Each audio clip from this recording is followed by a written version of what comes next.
How we doing, everybody? Happy Thanksgiving.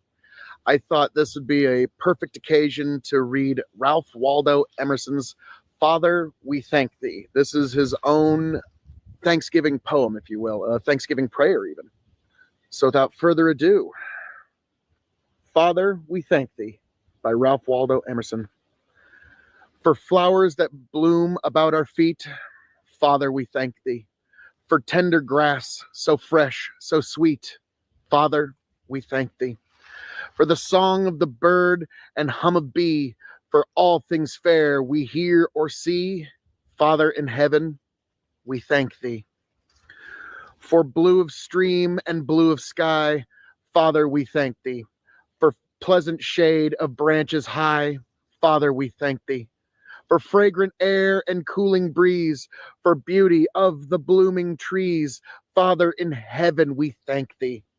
For this new morning with its light, Father, we thank Thee. For rest and shelter of the night, Father, we thank Thee. For health and food, for love and friends, for everything Thy goodness sends, Father in heaven, we thank Thee. So there you go, folks. I thought that would be appropriate for Thanksgiving. So for all of your friends, family, everybody that you love, and for all you and yours, I hope you have a very marvelous, wonderful, safe Thanksgiving. I hope to find all of you back here happy, healthy, much the wiser. Until next time, I'll catch you later. And of course, happy Thanksgiving, folks.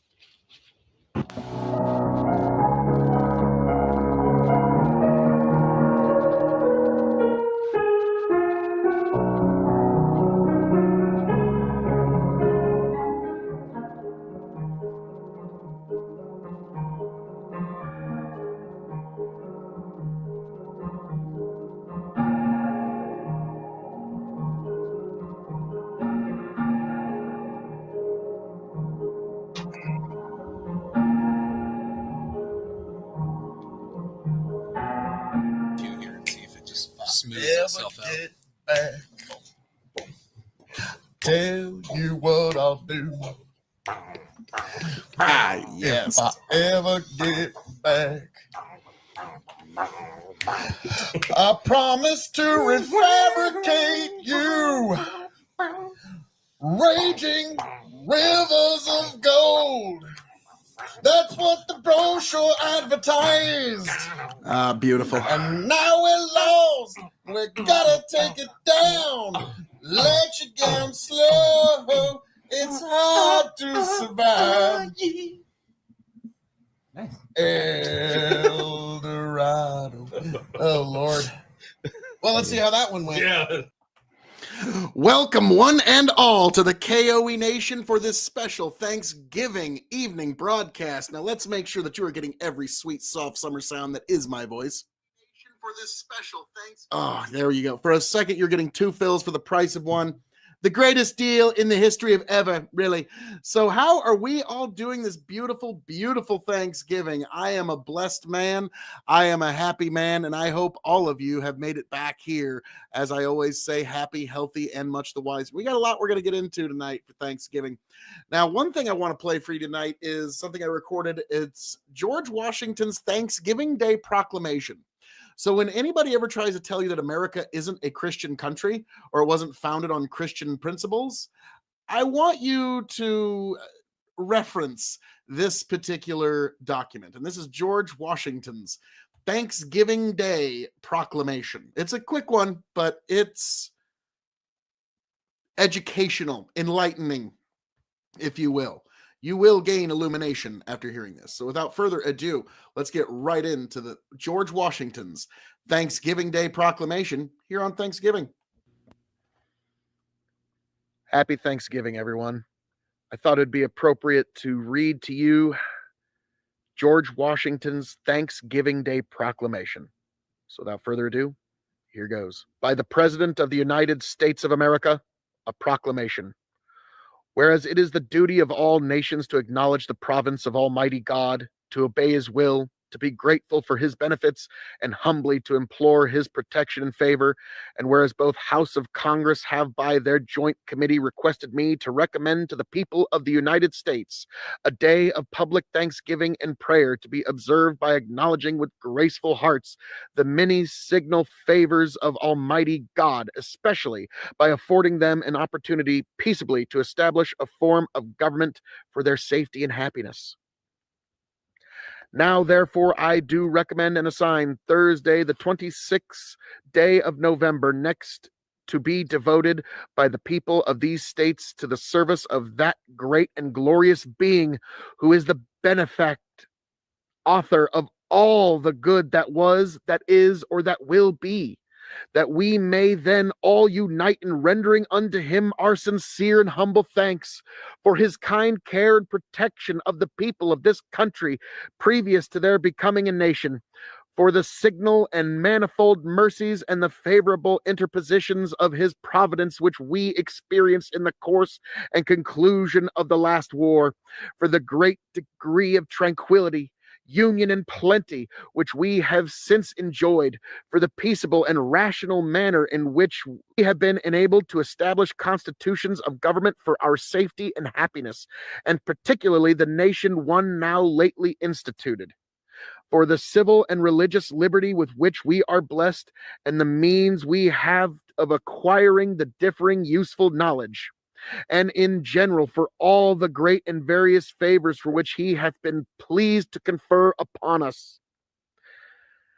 And also that we may then unite in most humbly offering our prayers and supplications to the great Lord and ruler of nations, and beseech him to pardon our national and other transgressions, to enable us all, whether in public or private stations, perform our several and relative duties properly and punctually, to render our national government a blessing to all the people by constantly being a government of wise, just, and constitutional laws, discreetly and faithfully executed and obeyed, to protect and guide all sovereigns and nations, especially such as have shewn kindness unto us, and to bless them with good governance, peace, and concord, to promote the knowledge and practice of true religion and virtue, and the increase of science among them and us, and generally to grant unto all mankind such a degree of temporal prosperity as he alone knows to be best.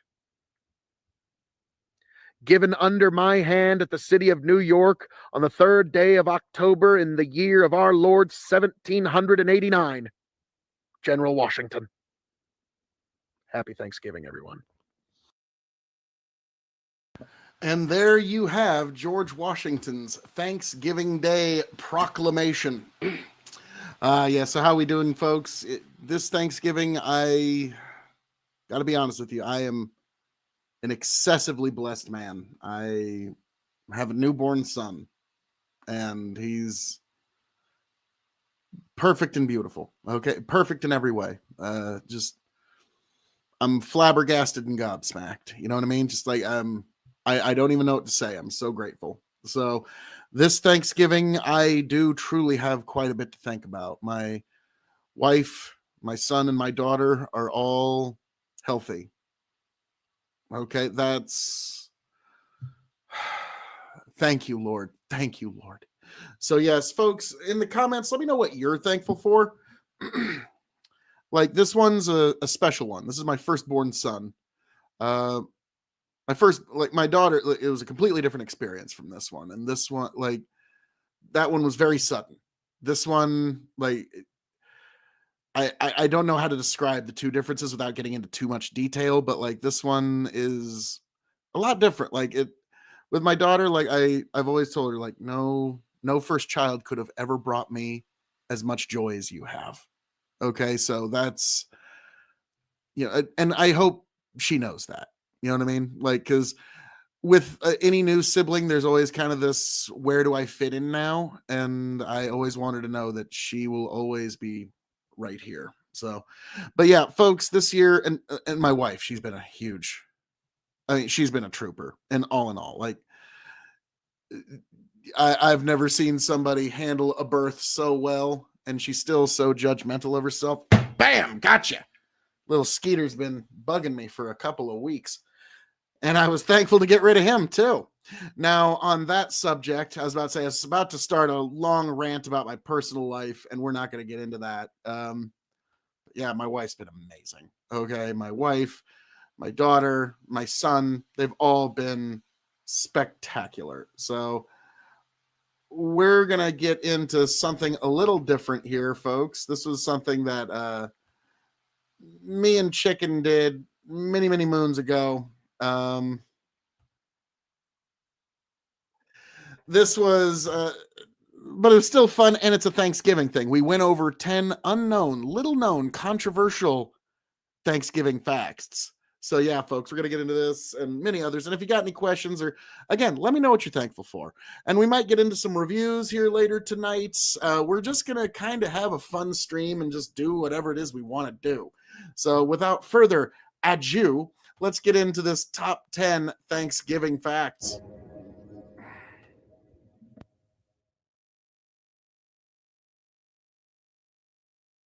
Welcome back, ladies and gentlemen, to a very special episode of the Dog and Chicken Show. This is the most illuminating, illustrious, intellectually orgasmic, some say it should be illegal, show on the internet today, and you are a part of it.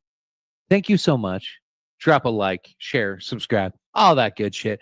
In the meantime, I am Dr. Chicken. Find me on Twitter at Bark and Cluck. And tonight, joined by the man who needs no introduction. But I will do it myself anyways because I'm just so good at it. Folks, it is I, the man of the hour, the man with the power, the man that makes the other podcast cower, the prince and potentate of the political parlance, the lord of the Scottish Highlands, and one damn handsome man if I do say so myself, your king of extreme, Phil KOE. You can, of course, find me at KOE Nation on YouTube, TikTok, Twitch, and Twitter. That is KOE Nation on YouTube, TikTok, Twitch, and Twitter. That's K as in king. O as in, oh my God, you can find KOE Nation on YouTube, TikTok, Twitch, and Twitter. And Chicken, I don't know if you know this. E as in extremely happy to know you can find KOE Nation on YouTube, TikTok, Twitch, and Twitter. And folks, I must say, happy Thanksgiving. I'm glad you're joining us here for this little special get together. Me and Chicken just thought, Chicken, you're not busy. Something. You're not busy enough around Thanksgiving, right? No. So we figured, let's. I don't work in retail or anything. No. So it's basically just a walk in the park and a bed of roses. And that's just going to be your life for the next month and a half, right? Yeah, basically. So we thought, let's get together and have ourselves a little chat that will be for all of you beautiful people on Thanksgiving. So before we get into any of that, Chicken, what you drinking, sir? I'm polishing off a bottle of Grandad 114. Whew, this bottle is going pretty quick. I was about to say that stuff's dangerous because it don't drink like 114. I'm drinking something that drinks exactly like it's 107. Weller Antique 107. So beautiful. Oh, it's so marvelous beautiful stuff. Next time you come down, I'll probably pour you a dram or two. But yeah, I figured what the hey, getting something nice for holiday seasons and such. So Thanksgiving, I played a little earlier George Washington's Thanksgiving Day Proclamation.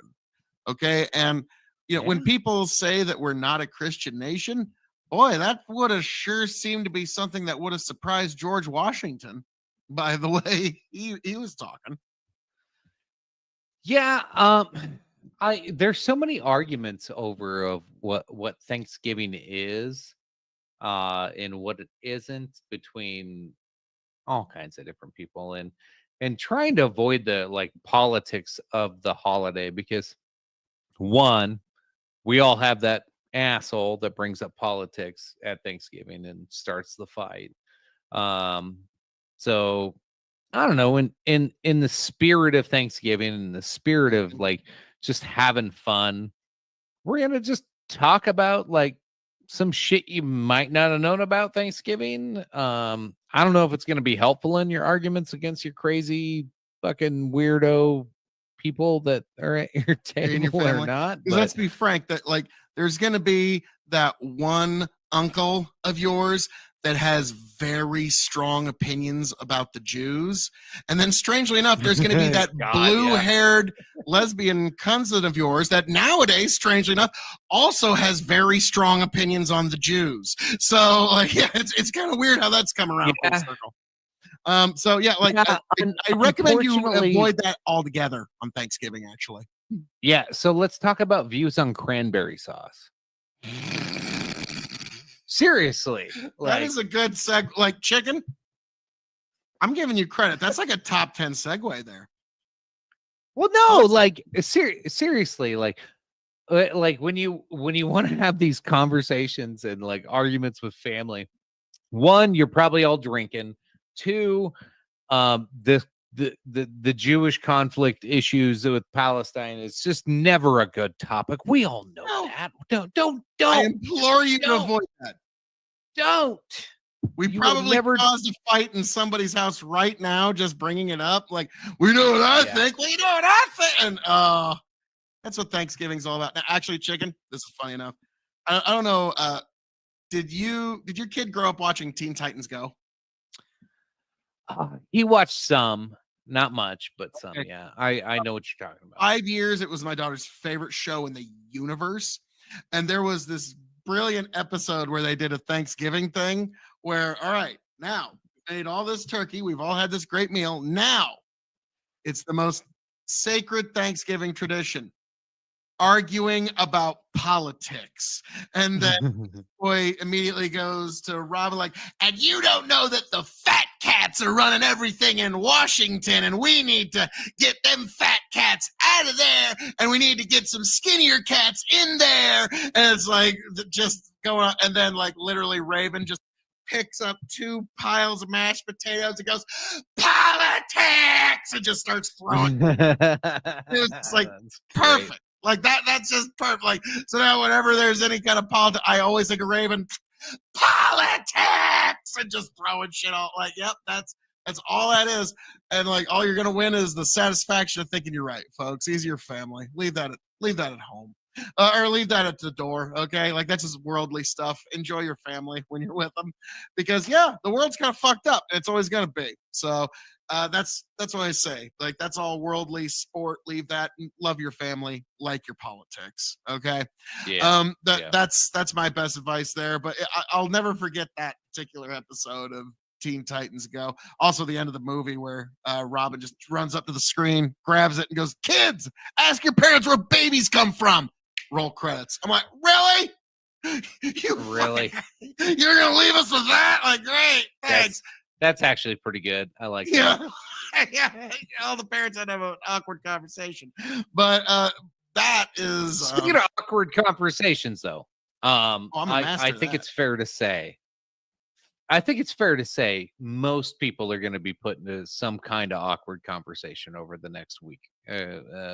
Whether you're doing Thanksgiving today as we're airing this, or maybe sorry if you did it early. Some people do it a couple days later or over the weekend, but well, then you're they can bound to have Thanksgiving some- with us, chicken, here on Well, Big Bucket Empire. yeah, that's what we're doing right now. Grab your turkey leg, take a big old bite of that. Grab your sausage, leftovers, pour yourself a nice dram, Have a put your drink. feet up, enjoy. and we're gonna give you some different things to talk about too. Like when that weird uncle of yours starts bringing up some racist shit, or that crazy aunt of yours with pink hair starts bringing up some woke shit. Here's some things that hopefully can change the subject and maybe help you navigate your Thanksgiving dinner with your loved ones in a way that won't kill people. I hope. Okay. Let's fight. Fake news. Fake news. Fake news. At the beginning of the Mayflower's trip to the New World, it had to turn back because its companion ship, the Speedwell, sprung a leak twice. The first time this happened, the Speedwell returned to the port for repairs, and the second time the vessel was left behind.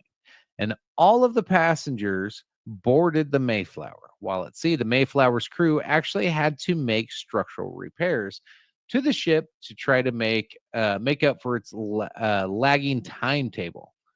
All of these setbacks hurt the voyage from the beginning. During the winter of 1620, the passengers of the Mayflower actually lived on the ship, which was anchored in the harbor of Cape Cod. The passengers did not have any means to restock their larders. What are larders? We're going to have to look that up. And they also had no one to trade with.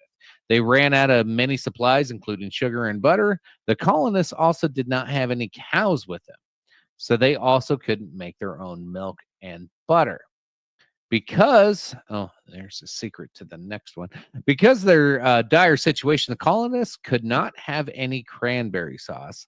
While there are cranberries in the area, the Mayflower's passengers had no sugar to make the sauce with. Since they had no butter and wheat flour either, they could not have made crusts necessary to create pies. So if Fake you're news. upset that you have no pie or cranberries, or somebody forgot something for the meal, just remember, on the first Thanksgiving, some of that stuff wasn't there too. Some people had to do without. First Thanksgiving sounds like it was pretty bland. They didn't even have sugar. Like, so that I totally get what you're saying there, but chicken still fake news. Fake news. No. What? You think there was pie? There was the best pie. There's pies so amazing that you could stack them one on top of each other like the cartoons. Like, no. The first Thanksgiving dinner that we think of was probably a much more modest affair than we like to think of in our modern day.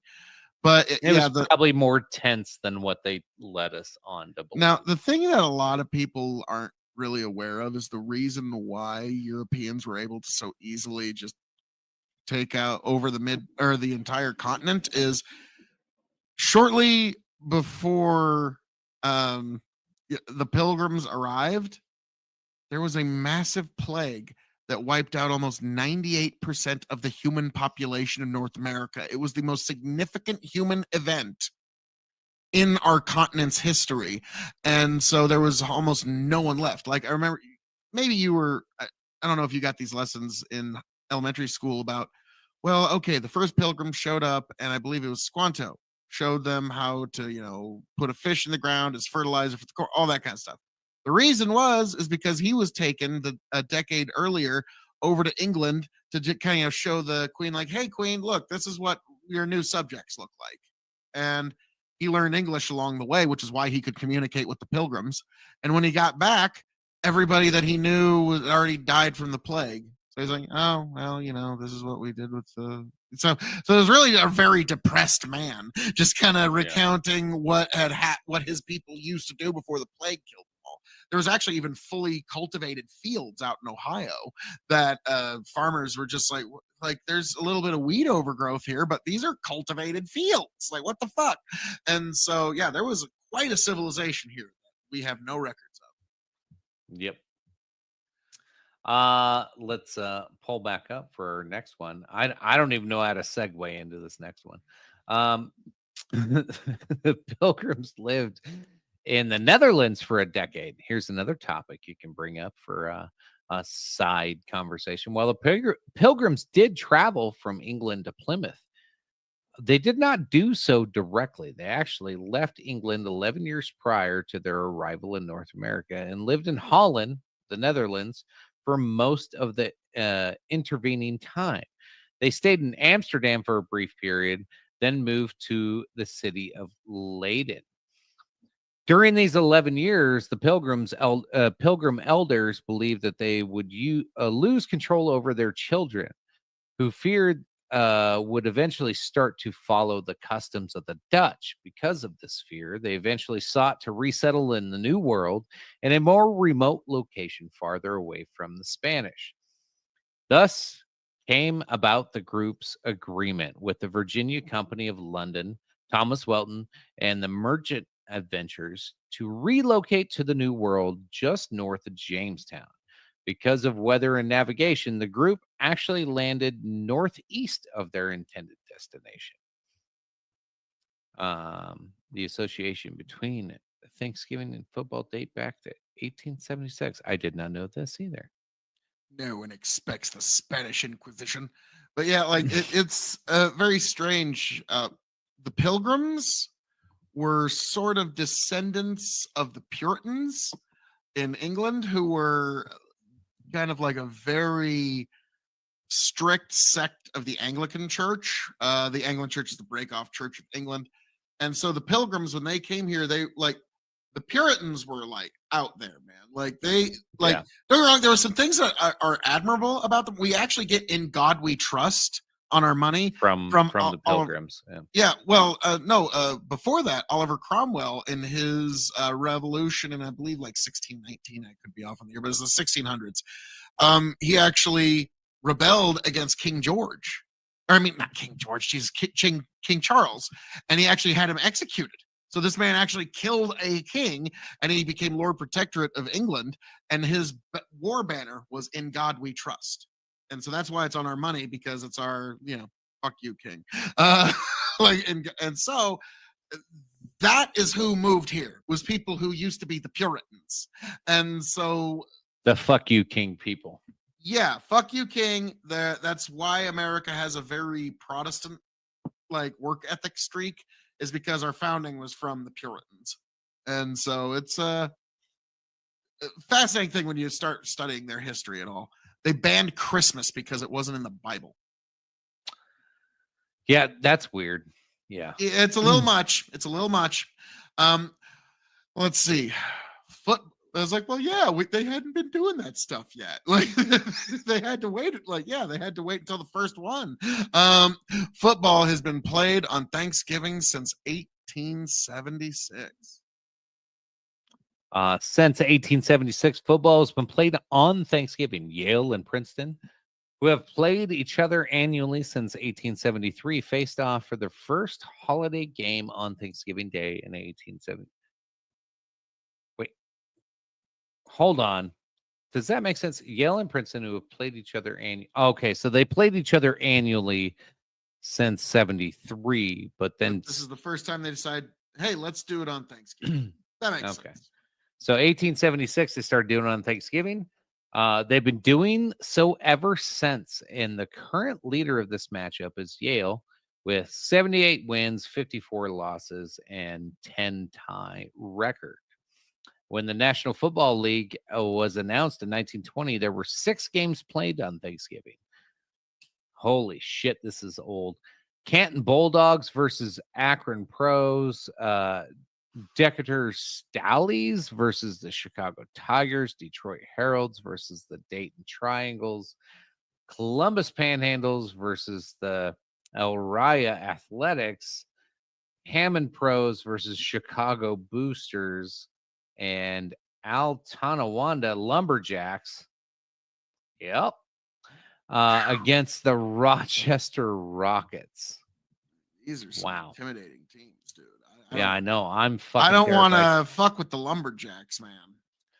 The Detroit Lions, the only one that you recognize, have played on Thanksgiving since their move from Portsmouth, Ohio in 1934, which coincided with their name change from the Spartans to the Lions. I like Spartans better. Their marketing and timing were fantastic. They filled their stadium and even had to turn fans away, even though they lost the game to the Chicago Bears. Bears. There you go, Tony. Chicago Bears making history, beating the Lions on Thanksgiving way back in the day. Beating the Lions. They have continued to play on Thanksgiving every year since then. So Dallas Cowboys have only missed 2 Thanksgivings since they beat Cleveland Browns in 1966. The league didn't know the game would have had a good turnout, but the team beat its attendance record with over 80,000 back then. In 1966, 80,000 fans in the stadium. That's a pretty big deal. I remember in the 90s, so many of the Dallas Cowboys got arrested that at one point, like, people were making parodies of the theme song to the Cops Bad Boys. Instead, it was Cowboys, Cowboys, what you gonna do? What you gonna do when they come for you? Cowboys, Cowboys. That's all the Cowboys and a bunch of orange jumpsuit, football pads and shit. Like, yeah, it was Yeah. They cleaned up their reputation since, but there was a little bit. It was not good for them. No, like when it comes to like football and Thanksgiving tradition, it's like Husker football. There's so many different football games, whether they do it on Wednesday, Thursday, Friday, not very much on Wednesday, very few actually. But like on Thanksgiving Day or the day after has been a huge tradition for so many teams through all of football. Really, I'm trying to think of other sports that really have a Thanksgiving tradition. Maybe there is. Maybe I'm just ignorant to it, but football really has like cornered the market on like Thanksgiving Day and after Thanksgiving, like football TV ownership. Like they own it. Well, like it used to be back in the 70s and even the 80s, less so the 90s. Thanksgiving weekend was one of the best weekends for professional wrestling. It was your second biggest night. Because think about it, there wasn't a lot of TV back then. There was no internet, none of that shit. You get done with Thanksgiving dinner, you've had all the meals, you've had all the turkey, you're sitting around. Well, fuck, now what are we going to do for the rest of the day? And you got all your family in. Well, fuck, let's go down to the matches. Okay. And that would be. Was this in carnival days or? No, like the 60s and 70s, like the territory days. Like so 60s, 70s, 80s, back in the territory. And like, well, think about it, like even like let's take little York, Nebraska as an example. Like, nice little town, but in the 70s, there'd be the wrestling matches down at the local fucking whatever hall. And you know what? You got nothing better to do. Go down and watch the matches. What the hell? And that was the second biggest day. The biggest day for pro wrestling was always Christmas Day. Christmas Eve wasn't as big. Christmas Day was huge because after everybody's opened the presents, now you're all just sitting around house. But yeah, so Thanksgiving and Christmas were until television kind of changed the entire game. Yeah, TV did change the game. Going back to the Speedwell, one of the ships that we talked about earlier. The Speedwell was the second ship that was supposed to transport passengers, including the Pilgrims, to the New World. The two leaks were sustained, are suspected to have been caused by the captain so he could get out of crossing the Atlantic Ocean and proceed with more profitable endeavors. If this was his intention, he was successful. Records show that the Speedwell did, in fact, carry goods and do business in a profitable manner after the ship failed to make the voyage to the New World with the Mayflower. There's your Macy's Thanksgiving Day Parade. I can understand not wanting to do that. Like, you know, it's like, oh, go to this place where there's nothing. They don't even have sugar or butter there. Can't imagine why. Sounds like a great place to go spend your Thanksgiving. Yeah. Elephants. Macy's Thanksgiving Day Parade began as a Christmas event. The first Thanksgiving Day Parade occurred in 1914. Holy shit. I did not know that. Doing that. Oh yeah. And that's one thing, like my daughter never misses the Thanksgiving Day Parade. Like that's the one thing. I still turn on the TV. I don't always watch it, but for some reason I just feel like I have to. Oh, on Thanksgiving Day, it's a priority. Yeah. It's like, shh, you'll get shushed. Yeah. For that shit. Like I don't even care about it, but I always turn it on. Some people just like anyway. 1914, at that time, the giant balloons that the event is now famous for were not yet incorporated. Initially, the parade consisted of floats, Macy's employees dressed as flamboyant and vivid colors, and live animals borrowed from the Central Park Zoo. It wasn't called the Macy's Thanksgiving Day Parade. It was called the Macy's Christmas Parade until 1927, when it was when the name was changed to what it is now. So yeah, there you go. Your Thanksgiving Day Parade used to be a Christmas parade. So your whole life is a lie. All of you so Nothing invested makes sense anymore. in the Macy's Thanksgiving Day Parade. Your life is a fucking Happy lie. Thanksgiving, little fettuccine. Chicken, you're way too happy about that. I know. I just Chicken, like, I like to be a dick. What? Fuck off. Fuck off. But no, I don't know why. It just, I enjoy it. All right, now number 5. It took 2 centuries to become a national holiday, despite Phil reading that proclamation at the beginning of the show. Thanksgiving was not an official holiday until 202 years after the Pilgrims and the I'm not even gonna try. Wampanoag? Is that how you I pronounce can't that? see. Where's that? That word. Wampanoag. Anyway, Wampanoag. Anyway, they had their 3-day celebration in October 1621. Thanksgiving was only celebrated as an official capacity if the current president declared it on any given year. Thomas Jefferson was the first president who outright refused to celebrate Thanksgiving. Wait, what? Was the first president who outright? Yeah. Rumor has it that he despised Thanksgiving. But in truth, he did not want to make it a national celebration because he did not want to mix church and government. That's totally Jefferson. Yeah. Yeah, like he would stand on a weird principle, but he'd have a reason for it. Like, and like Chicken, your inner libertarian, just like, I know my heart's bleeding right now. I love it. But yeah, TJ, Thomas Jefferson. So interesting. Oh, there's more. It wasn't until 1863 that President Lincoln declared Thanksgiving an official. Of course, President Lincoln fucking declared it a national. Official federal Chicken, you holiday. can't like whoa, Chicken. You can't dislike Abraham Lincoln. I sure Whoa. can. Are you sure like can. pro bad people or something? No, I am anti bad people. President Lincoln was a bad person. Oh, it wasn't until 1863 that Lincoln declared Thanksgiving an official Chicken, we're federal not supposed holiday. to argue about politics on Thanksgiving. Come on. I know. Most historians give credit to Sarah Josepha Hale, a remarkable woman and well-known writer of Mary Had a Little Lamb. In addition to her other accomplishments, she wrote to the office of the president for 17 years straight. Oh, so he got fucking he was like, I'm tired of getting this fucking letter. Petitioning for Thanksgiving to be made into a federal holiday, Lincoln was the first to acquiesce to her request approximately 1 week after her letter arrived on his desk.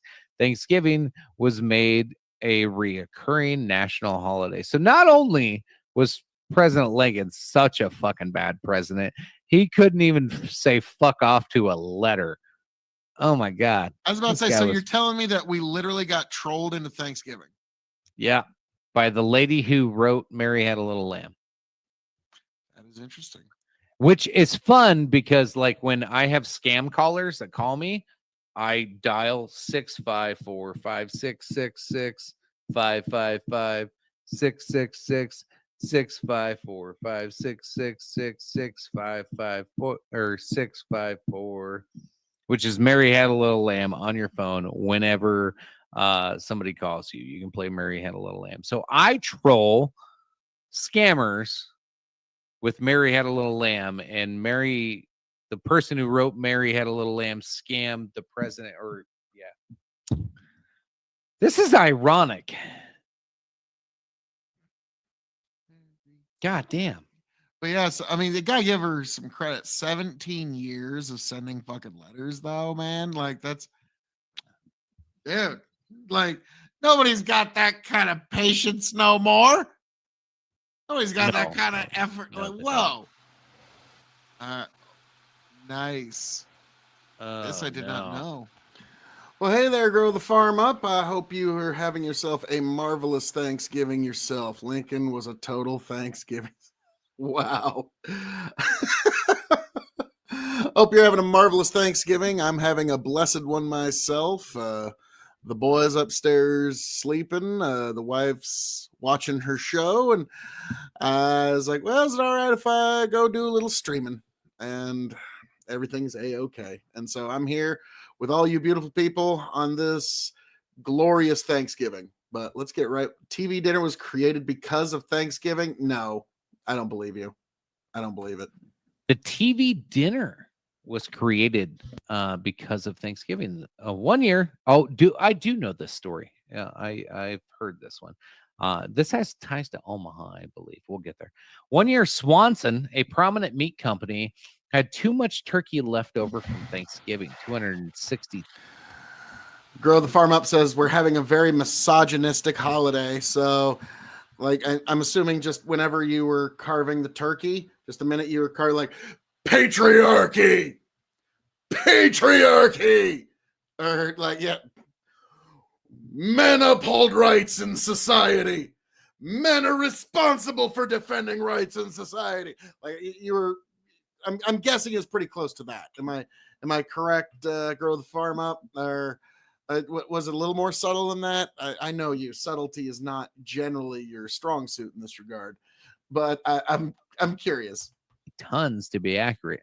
Luckily, one of the salesmen was an outside the box thinker and came up with an idea of putting sliced turkey in aluminum trays with other sides to be frozen and eaten at a later date. In the wake of Thanksgiving 1953, Swanson sliced and packaged their extra 260 tons of turkey, and the TV dinner was born. Yep, nailed it. I knew it. Grow the Farm Up's doing like the Stan Smith from American Dad. All right, now gather round, children, and this is why women shouldn't vote. Who would have thunk like that would be a part of our discourse now? Like, people are seriously talking about, like, Andrew Wilson talks about it all the time. Rachel Wilson, I'll never forget, when I was on a panel with her, and she's like, everyone's like, well, Rachel, you don't think women should vote. And I was like, okay, let's not straw man her position. So, but like, I'm sure that's not what she said. And then she's like, no, that's absolutely what I said. Oh, well, at that point I did the Blazing Saddles when I was like, well, you're on your own. Off screen. But yeah, that was so well, glad to know you're having a traditional Thanksgiving. Grow the Farm Up. Good God. So yeah, not only that, if it wasn't for train stations, so what they actually had to do is they did refrigerated train cars.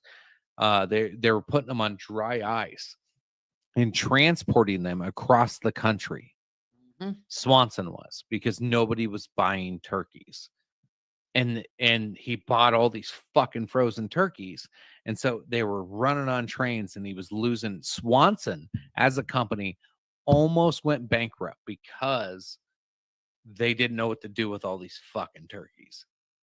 And then the idea came out to do this and save the company. And I believe it all originated in Omaha, Nebraska. I could be wrong. You can fact check me on that one, but it was crazy. All the innovations of the time led to saving a company and leading to one of today's biggest selling items out there. I was about to say, I mean, like, hey, big box store, forget 20% off all them freaking electronics and shit.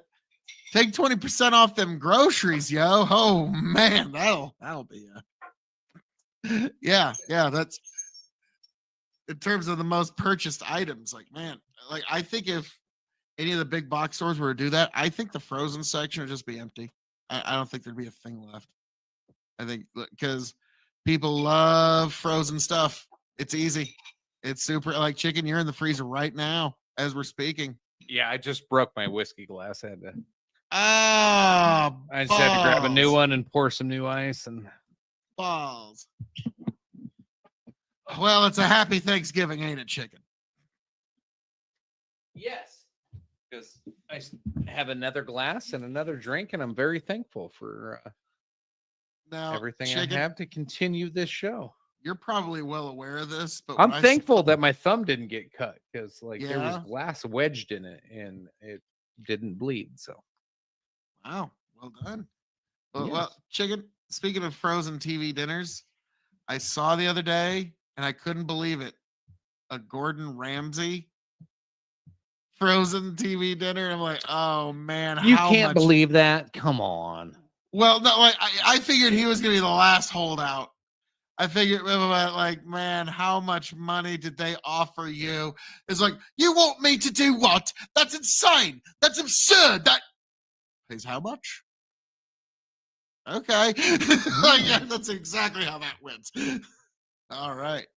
Oh, shit. All right. This is interesting. I didn't know this either. Thanksgiving was moved during the Great Depression. During the Great Depression, an attempt was made to boost America's economy by moving Thanksgiving forward a week.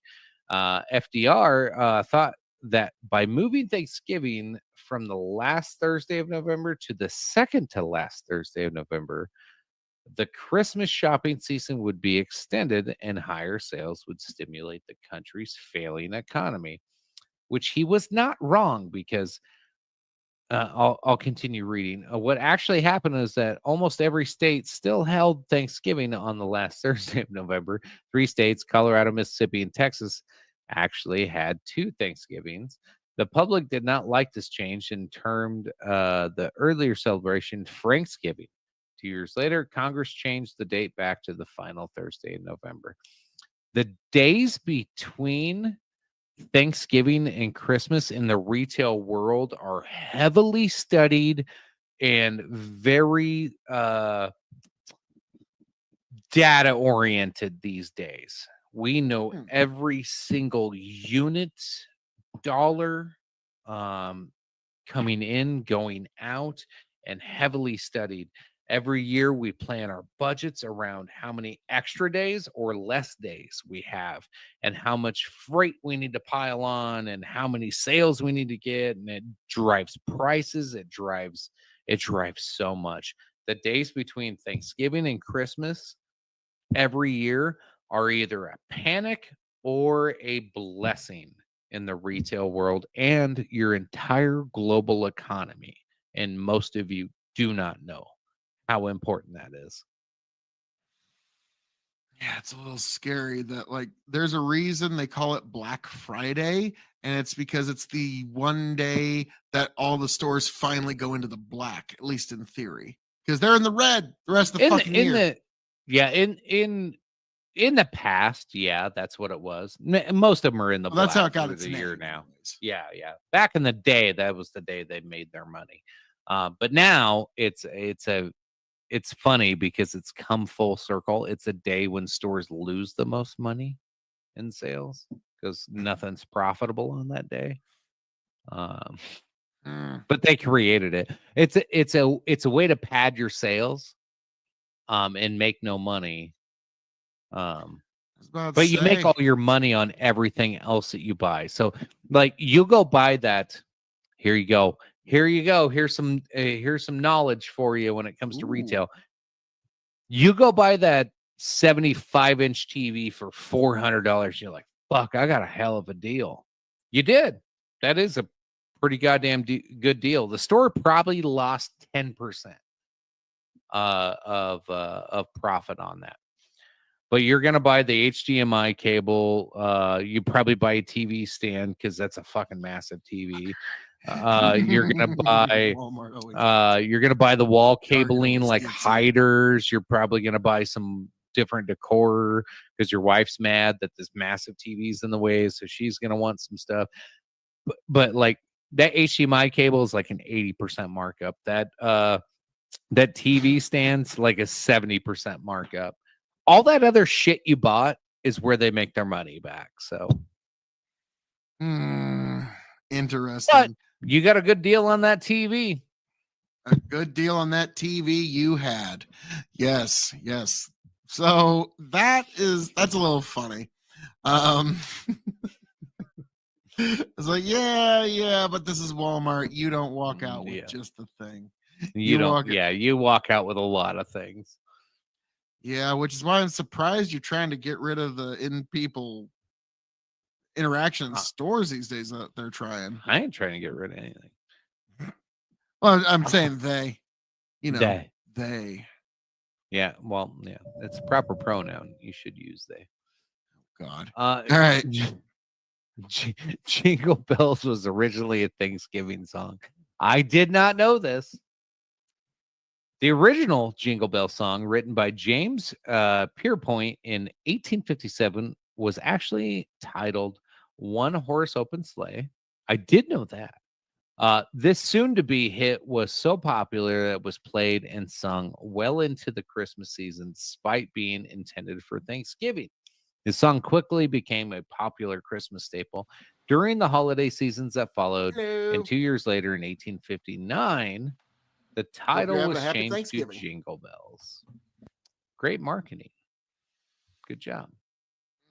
So, the classic jingle bells, jingle all the way. I wonder how long till that song gets canceled. I like this one. The day after Thanksgiving is called Brown Friday by plumbers due to clogged kitchen sinks everywhere.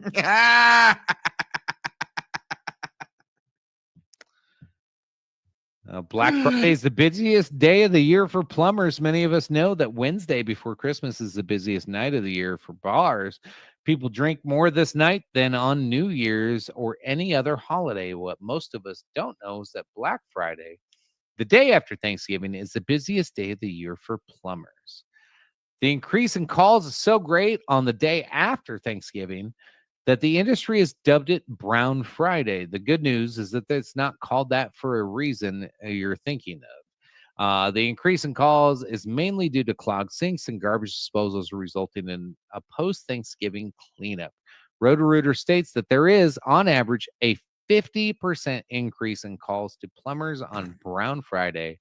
So make sure you check your drains and be careful of what you put in the sink after you eat. Beautiful. Nice. So those are some interesting side conversations for Thanksgiving to try to get your weird uncle and your weird cousin off of whatever weird thing they want to talk about. So Your weird cousin, not your wiener cousin. they can be the same thing. That's not mutually exclusive in every family, Chicken. That's true. So now, Chicken, that's some interesting facts about Thanksgiving, but I'm curious. It's just you and me here, right? Like, no, it's just us Yeah, here. there's nobody else listening.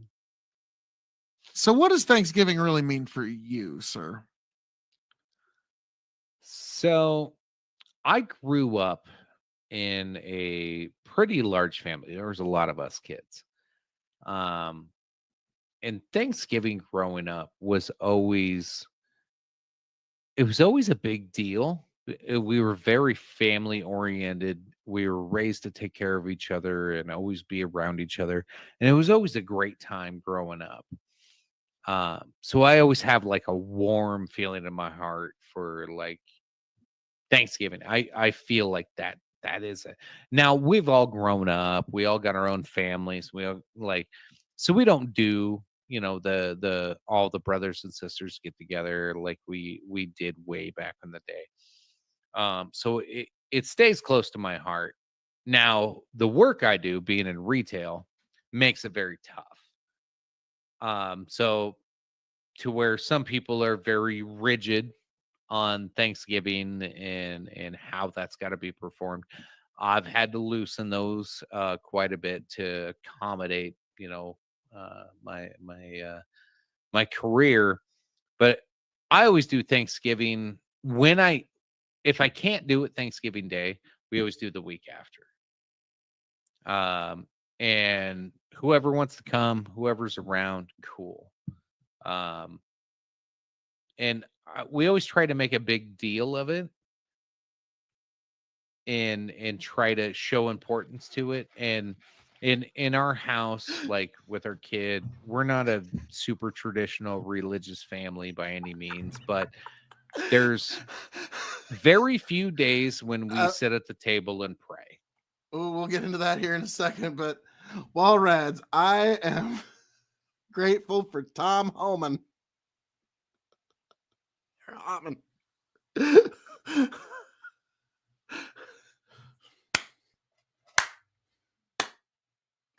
Well done, sir. Well done. I have to commend you on your dedication. I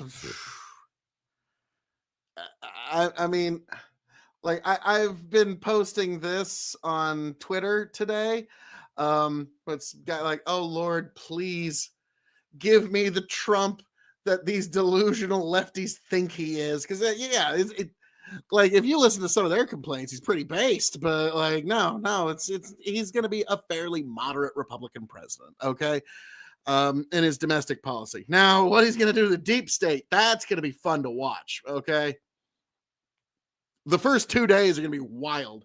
I might be just live streaming those first 2 days just to like, breaking news, folks. Yeah, it turns out the arrests and the declassifications have started. Yeah, all kinds of stuff. Wow. Hell, yeah. We need real Donald Trump. Please, let's celebrate the first 2 days together. Yeah, I mean, like, this might be the place to be. This might actually be the place to be. God almighty. So yeah, Trump is going to be elected. I'm sure Trump was elected and Trump's going to be president. I'm sure nobody today at Thanksgiving brought that up. I'm sure this is the first place anybody has brought that up anywhere in these 50 nifty United States. And I was going through some old videos, just, something to watch later. And one of them was a fairly lefty video talking about, and this is from 5 years ago, how Biden's going to add all these new states to finally subvert the Electoral College. It's like, yeah, Trump won so heavy. If you were to combine every single third party vote and give them all to Kamala, she still couldn't win. So, yeah, this was a mandate and endorsement from the American people. And also something to keep in mind. I've said this on Twitter and nobody's dared even like react to it because they know it's correct. The American people practiced a form of national jury nullification when it came to the lawfare. It was like, we don't believe it. We think it's all a bunch of BS. And now the charges are being dropped. Everything's going away. Turns out we were correct. The people who said it was all nonsense and it's really just politics by other means. That's when you break it down. That's what they were really trying to do. Politics by other means. And so in the end, we were able to prevail. The good guys prevailed, folks. Walrads, did you see that map where they went county by county? Almost every county in the country was, there's this vast Republican red land, and then there's this little Democrat archipelago when you look at the maps. If you do just the blue, it's like an archipelago. It's not very sweeping, and they're not connected in any way. So truth be told, Trump kind of shifted American politics, and the Democrats are going to have a problem being competitive next time around because I don't think they're going to adjust properly. I think it's going to take until at least 2032 for them to properly adjust and become competitive in national elections again. So, because let's be frank, Trump endorses anybody, that person's probably going to win in 2028. And it looks like that's going to be JD Vance, which, I like Trump better, but 4 years under JD versus whatever, complete fucking Muppet Looney Tune that the left is going to throw up next time around. Like, who the fuck knows? But yeah, it's going to be just somehow. I just don't think they're going to learn their lesson. I'll just put it that way. But let's see. In New York City, Manhattan went red by 13%. The Bronx was one Republican. Brooklyn went 32. Queens 33 towards red. Interesting. Well, yeah, the real interesting takeaway is that New York was closer to flipping red than Florida was to flipping blue. Yeah, this is a huge shift. And look at this. This is the one that's pretty much like the Democrats have to retool and come up with a new plan. Otherwise, they're done. Hispanic men if I I'm going to be off a little bit in the numbers here, but in 2016, I believe they were plus 30 for Hillary. In 2020, they were plus like 10 to 20 for Biden. And now in 2024, they are plus 14 for Trump. And almost 50, not quite a 50-point swing from being a hard Democrat voting bloc to now a pretty decent Trump voting bloc. Hispanic men, like if the Democrats can't find a way to appeal to them anymore, that's it. Like that's the Republicans have at least the next 2 election cycles. And the idea that Texas is going to flip blue, that pipe dream is gone. We've just forgot all about that. All Reds, I'm scared about them not letting in certain cabinet nominees. Possibly, yeah, the Gates thing, I'm just going to say let this all play out, okay? That's all you can really do. Like, because Gates, when it comes to the ethics complaints, my take is quite simple. Release every ethics complaint and report. Release all of them and every payment and let the chips fall where they may. That's my take on it. Okay? Release all of it. If you're going to release one, I say release every single one because we have a right to know how our tax dollars have been spent for their malfeasance. But no, truth be told, well, Reds, come on now. We're just 3 weeks into a 4-year term that hasn't even started yet.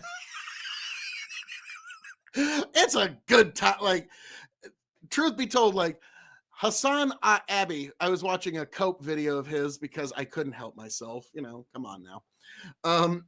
It was sort of like a delicious treat. It was like candy. And he even straight up said there has never been a better time to be a Trump supporter. And it's like, yeah, it's true. Because he's right. He was right about everything. And the left was wrong about everything. So just give it some time. Walred, it's amazing. The people have spoken, yet Dems blame the voting blocks, not themselves. Oh, of course. It's like that Simpsons meme. Am I out of touch? No, it is the voters who are wrong. Yeah. Walreds, how can they appeal when they blame the voters for voting wrong? And also when it comes to the war that they're trying to kick off, they're literally trying to kick off World War III. Gotta hand it to the Democrats where they lose another election and they find a way to give the voters exactly what they don't want again. Seems to be the only thing they know how to do. A hacker release, Gates complaints. A hacker released. Hacker. As in just any old Democrat aide that happened to be working in that office. So I'm ready. This is a great time to be alive. Oh, it is. Now, January 20th is going to be quite a day to be paying attention because I remember in 2016, I was actually watching the Trump inauguration with my late brother. And we were sitting in the mill and we were watching it happen like, God, is this really going to happen? And the moment that you become the president of the United States isn't when you're done making the oath or anything. It's the moment you place your left hand on the Bible. That moment you become the president of the United States imbued with all power and authority. So that, like, if Trump can get to that moment and put that hand on the Bible, boy, strap in, folks. We are in for a wild ride. This timeline will deliver. And, but yeah, the deep state is going to look very different in 4 years.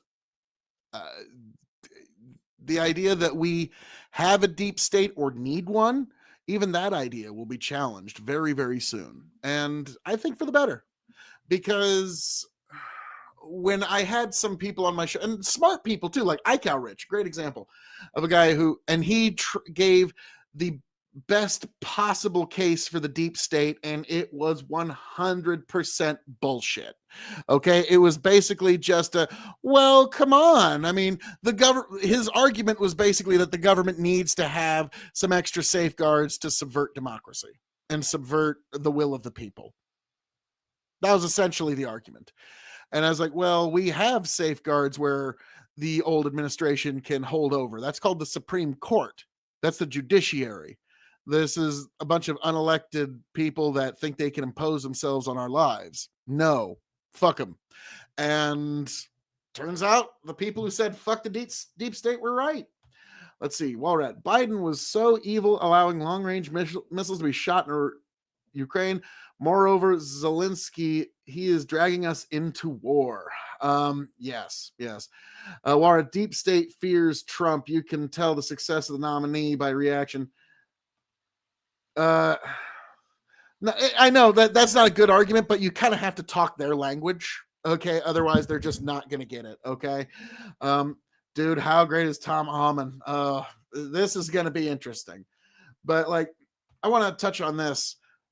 Allowing long-range missiles to be shot to Ukraine, and then Russia responded with basically they're sort of intercontinental ballistic missiles, but they're not. It's sort of like, I can't believe it's not butter. It's like I can't believe it's not intercontinental ballistic missiles. Winky face. So yeah, Russia just shot missiles that they could strap a nuke to, fired them into Ukraine, and the world just watched. Yeah, that tells you all you need to know. That tells you all you need to know about this conflict. So I think for everyone's sake, we need to sue for peace immediately and find a way to get the weapons not firing at each other anymore. And may the Ukrainians and the Russians find peace, be that peace ever so base. So that's... Walrads goes, can you blame Russia though? It's odd, but the world is relying on Putin's reserve. I am not saying he's good, but we need yeah. I mean, Trump cannot get in fast enough. We're still 50 some odd days away from him getting into office. And with Biden and the Democrats in power, each hour feels like days. You know what I mean? Like it's agonizingly long to get Trump into power. But once he's in there for 4 years. Okay.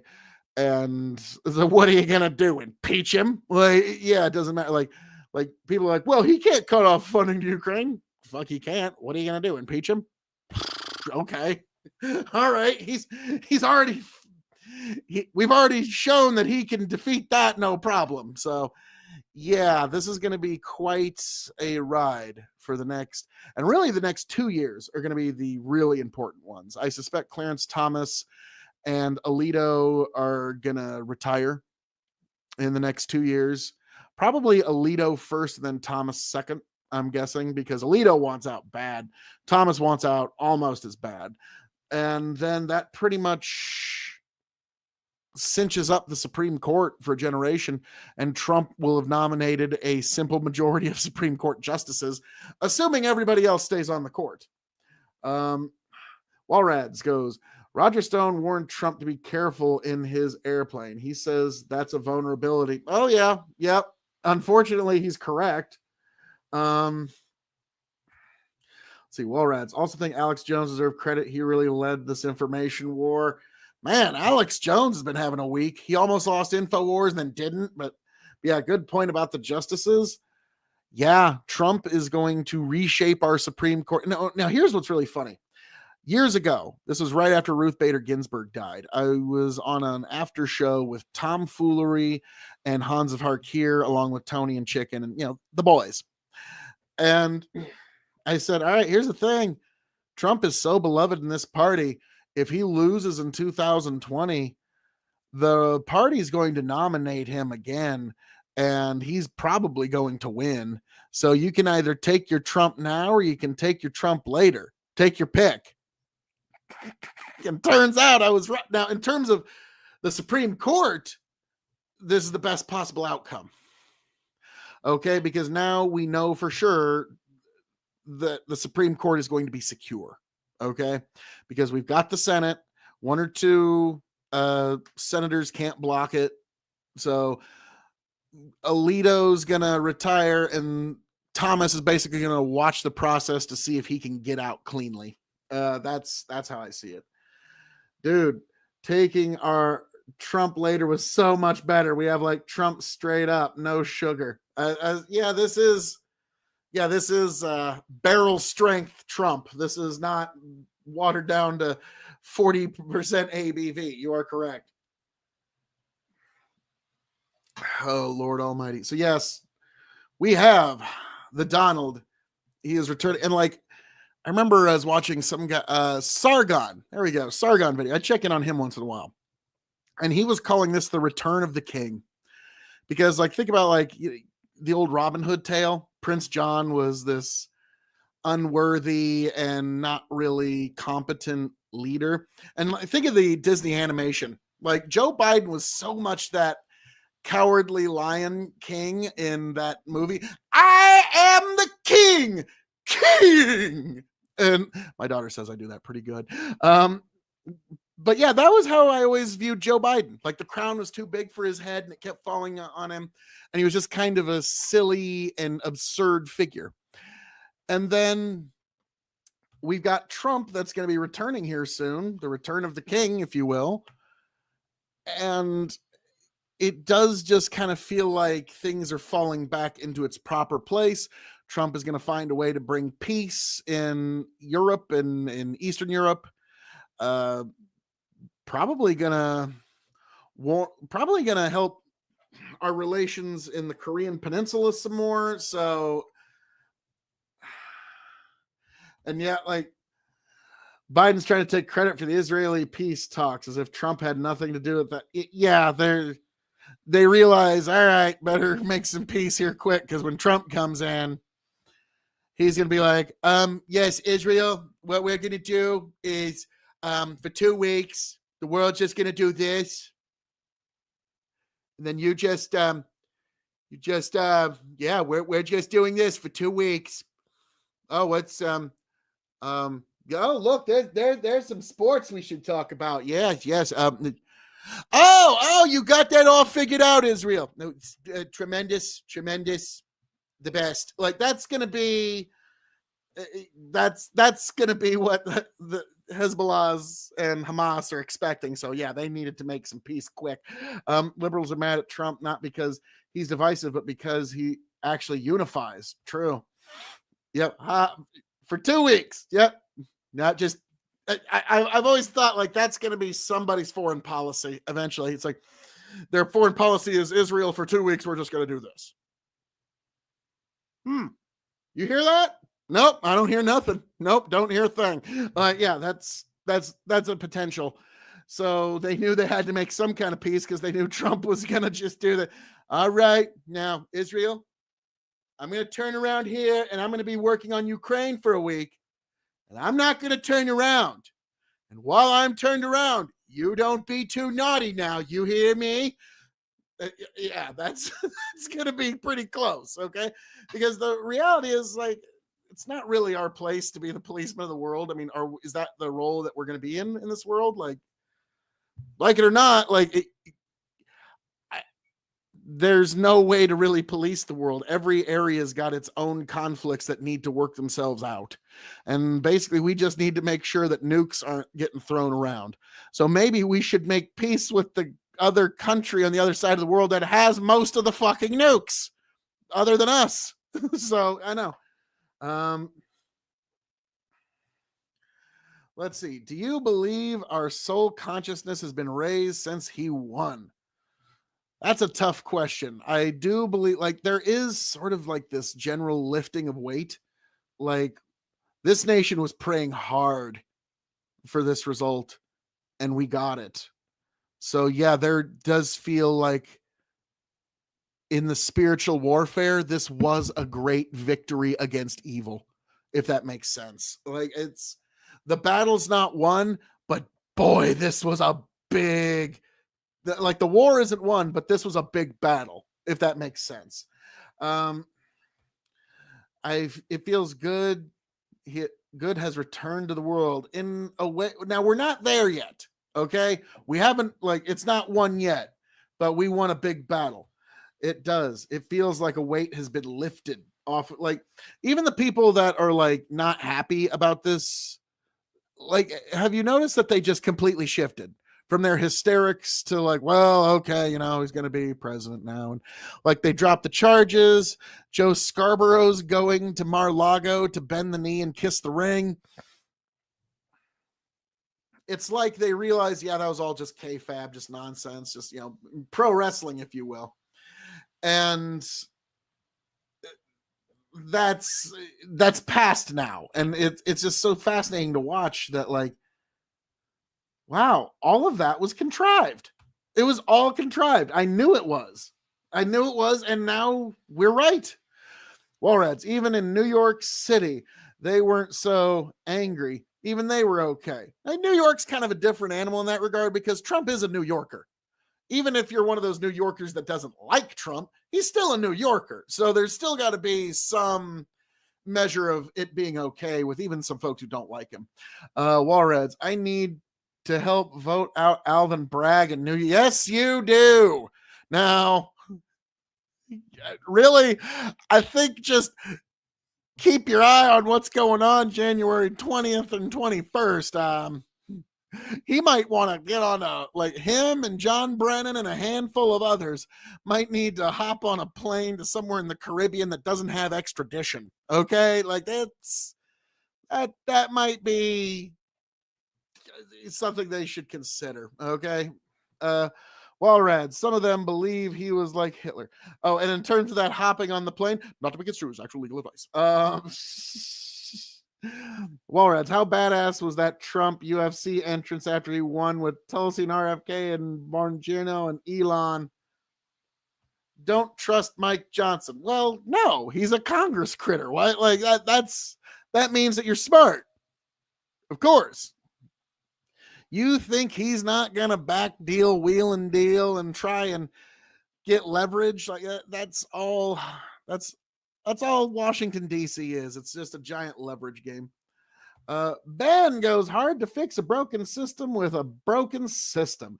Now I understand that, but hey, if we don't try something different, then we're just gonna keep the system that threw us all overboard 40 fucking years ago. So it's sort of like a Babylon Bee article. It was making fun of RFK Jr., but it was spot on. It was most overweight, unhealthy nation in the world, afraid the new health secretary might try something different. Yeah. It's time for something different. Walrads, I want him to work for us, but I don't trust him. I see his reactions. Yeah. What a title. Thank you.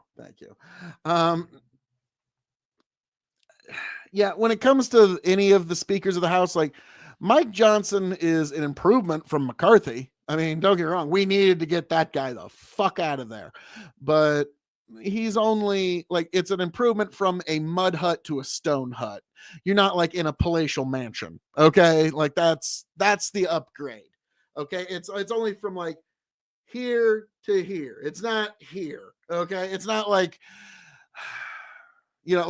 oh man, at this point, she says some crazy off the wall shit, but in this timeline, we just as well make Marjorie Taylor fucking Greene the fucking Speaker of the House. Or no, actually, Massey would be a good one. He would be an honest to God good one. But yeah, at this point, fuck it, throw her in there. Let's make this timeline deliver. I want to see Nancy Pelosi have to hand her gavel over to Marjorie Taylor fucking Greene.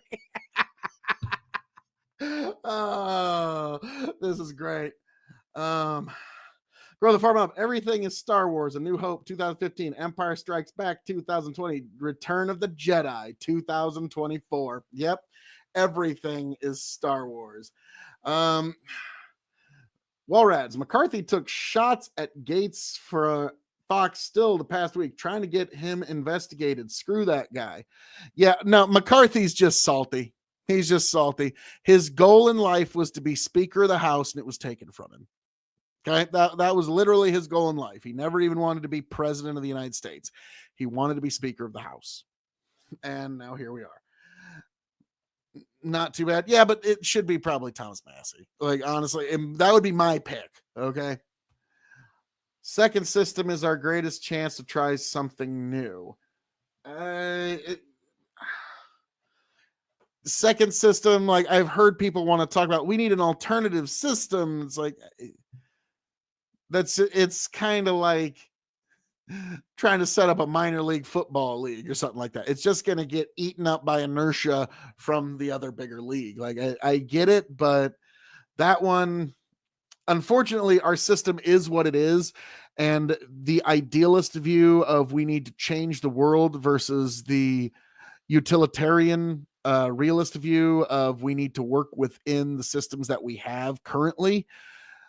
There's always that weight that you have to consider, but it can't be 100% idealism and it can't be 100% utilitarianism, because otherwise you become the swamp. Okay, so your objection is noted, sir, but I don't know how useful. Like, I know you're just kind of giving the most basic elevator pitch of the idea, but I'm also giving you what I feel would be some real pushback and resistance to that. Walrads, Dems are interesting. The ones that scare me most are the ones that know they need to reel it back. Luckily, they are all fighting each other. Oh, yeah. Yeah, the Democrats are in a civil war right now, and it's beautiful to watch. Like, all of the political class, they're all turning on each other and finger pointing to everybody.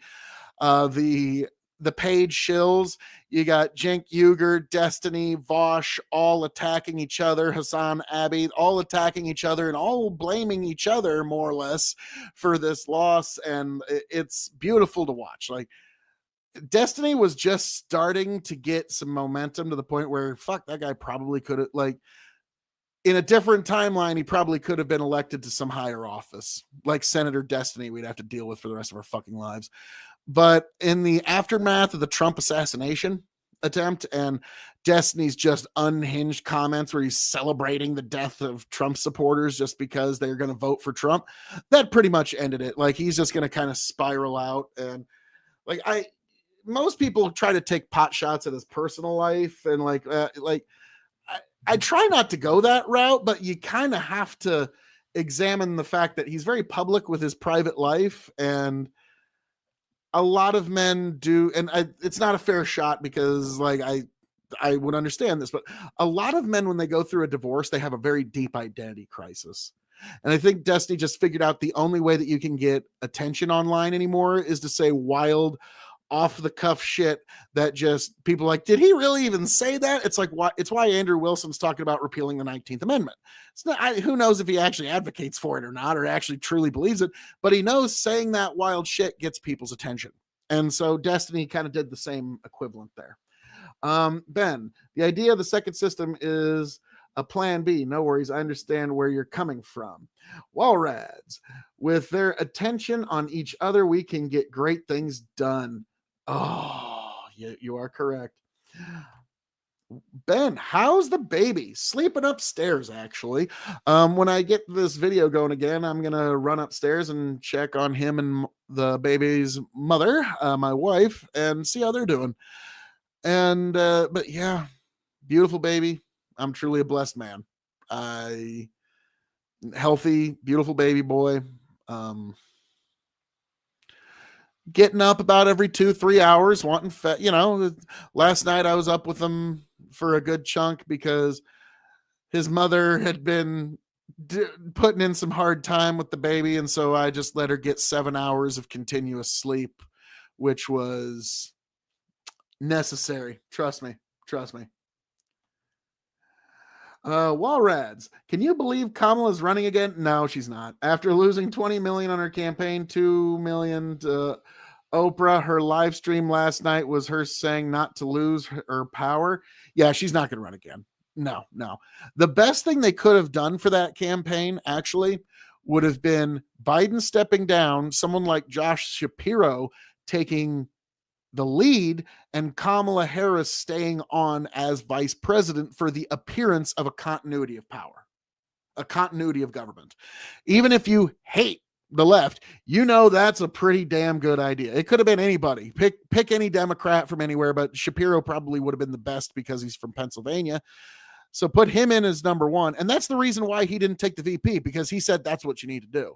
You need to leave Kamala Harris as VP. She'll be my VP. I will step in the role for Biden, and he will campaign on how he will finish the Biden term. Like, that would have actually won. But can you check off it? But God bless Tom. This Thanksgiving, we all give thanks for Tom Holland, not to him, but for him. Okay, we only give our thanks to the Lord, but typo. That's fine. I'm not gonna like but yes, Walrads, excellent. But yeah, we're gonna get right back into this, because this is where we get into what Thanksgiving means to us, both of us, and this is some good stuff. Cool. And we always try to make a big deal of it and try to show importance to it. And in our house, like with our kid, we're not a super traditional religious family by any means, but there's very few days when we sit at the table and pray. And Thanksgiving is one of those days to where it's like Thanksgiving, Christmas, Easter, like some of these big ones. We sit down as a family. Nobody touches their plate. We sit down, we hold hands, we pray, and do a real prayer. It's not a like do this, like do your head bow and listen to. We all say a prayer around the table and say what we're thankful for on Thanksgiving Day. And we tell it to each other. We're not saying it to God. We're not saying it to Jesus. We're not saying it to anybody. We're telling each other as a family what we love about our life and what we appreciate about each other. And we have that one moment of clarity that, like, we're all appreciated with each other. Even if it's only one day a year, we say it. God damn it, we say it once a year. Well, Chicken, if you truly are praying, trust me, he is there. He is listening. I know. But yeah, it's to me, that's what's most important about that day. Is it's not about necessarily get with everybody that you have or making any. It's about your family being able to tell each other that they appreciate each other honestly, and we all come together. We help each other that day. We don't turn on the TV. Thanksgiving, we listen to music and we help each other around the house. We clean, we cook, and we don't play video games. Like, it's a family day. So one day of the year, even Christmas, like, I don't care. Go watch TV. But on Thanksgiving Day, we all come together. We work together. We prepare a big meal. We clean the house. We play games. TV never turns on. Like, that's the day we really hit the reset button and just spend it together. Now, again, being in retail, it's not always Thanksgiving Day. So we imagine that it's Thanksgiving Day. Sometimes it's December 5th. Sometimes it's, some random day. But the day we have our Thanksgiving dinner, we shut everything off. And it's just me, my wife, and my son, and the rest of the world can fuck off. We are thankful for each other, and we take care of each other. That's what Thanksgiving Day means to me, is I am thankful for my family and what I have in that moment. I still love the rest of my family if we do something together later or whatever. But to me, Thanksgiving Day is about me, my wife, and my son, and our family, and what we are thankful for.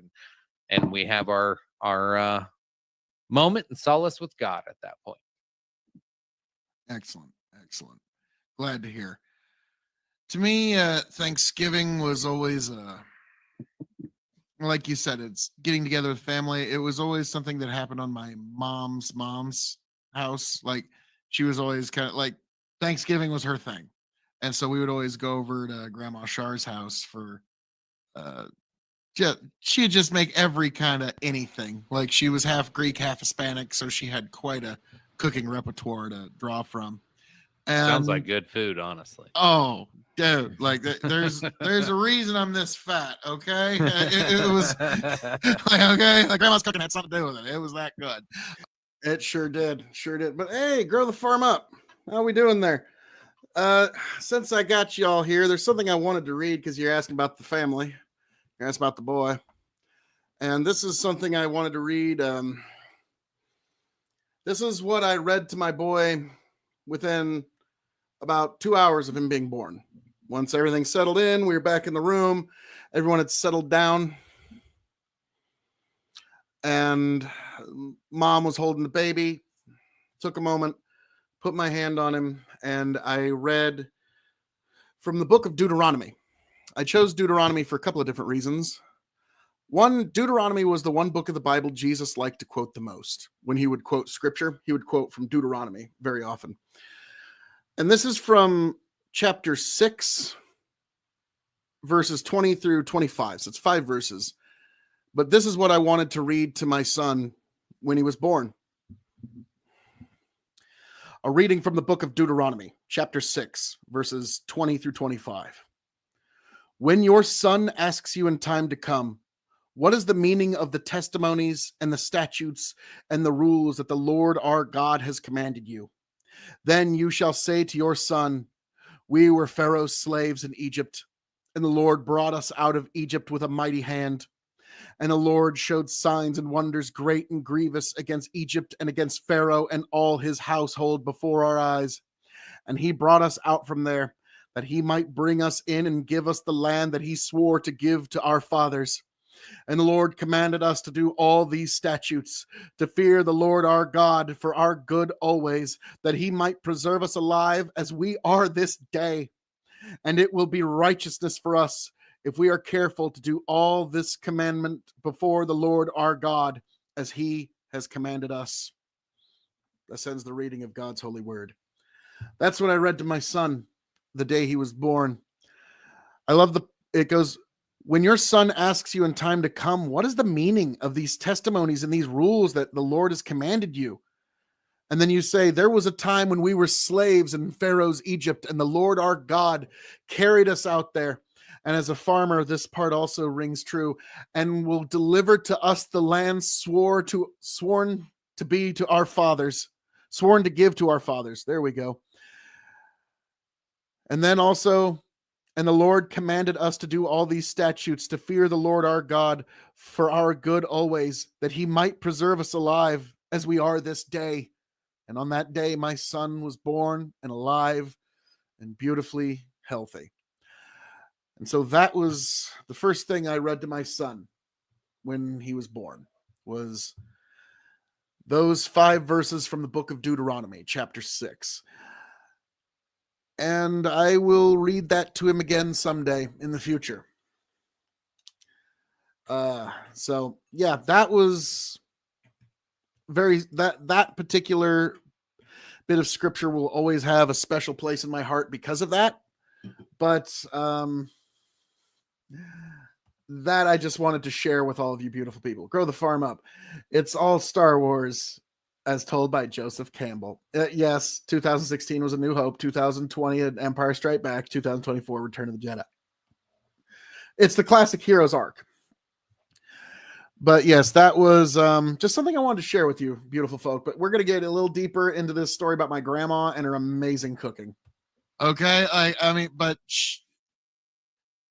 and like she would like lovingly slice up the turkey, and like there would be one side with the dark meat, one side with the white meat, and like she knew exactly how to carve up a turkey. And Grandpa just watched golf and talked to us the whole time. Like Grandpa just sat there, just had a feast, like almost brought to him, basically. And like we had that one crazy uncle, who will remain nameless, but you know, growing up, the kids always like the crazy uncle because he sits at the kiddie table with you at Thanksgiving because the grown-ups don't want to deal with him. Okay. And so we're like, hey, and then you get a little like, oh no, he was the crazy uncle. Uh-oh. Yeah. Like he was off his rocker loony.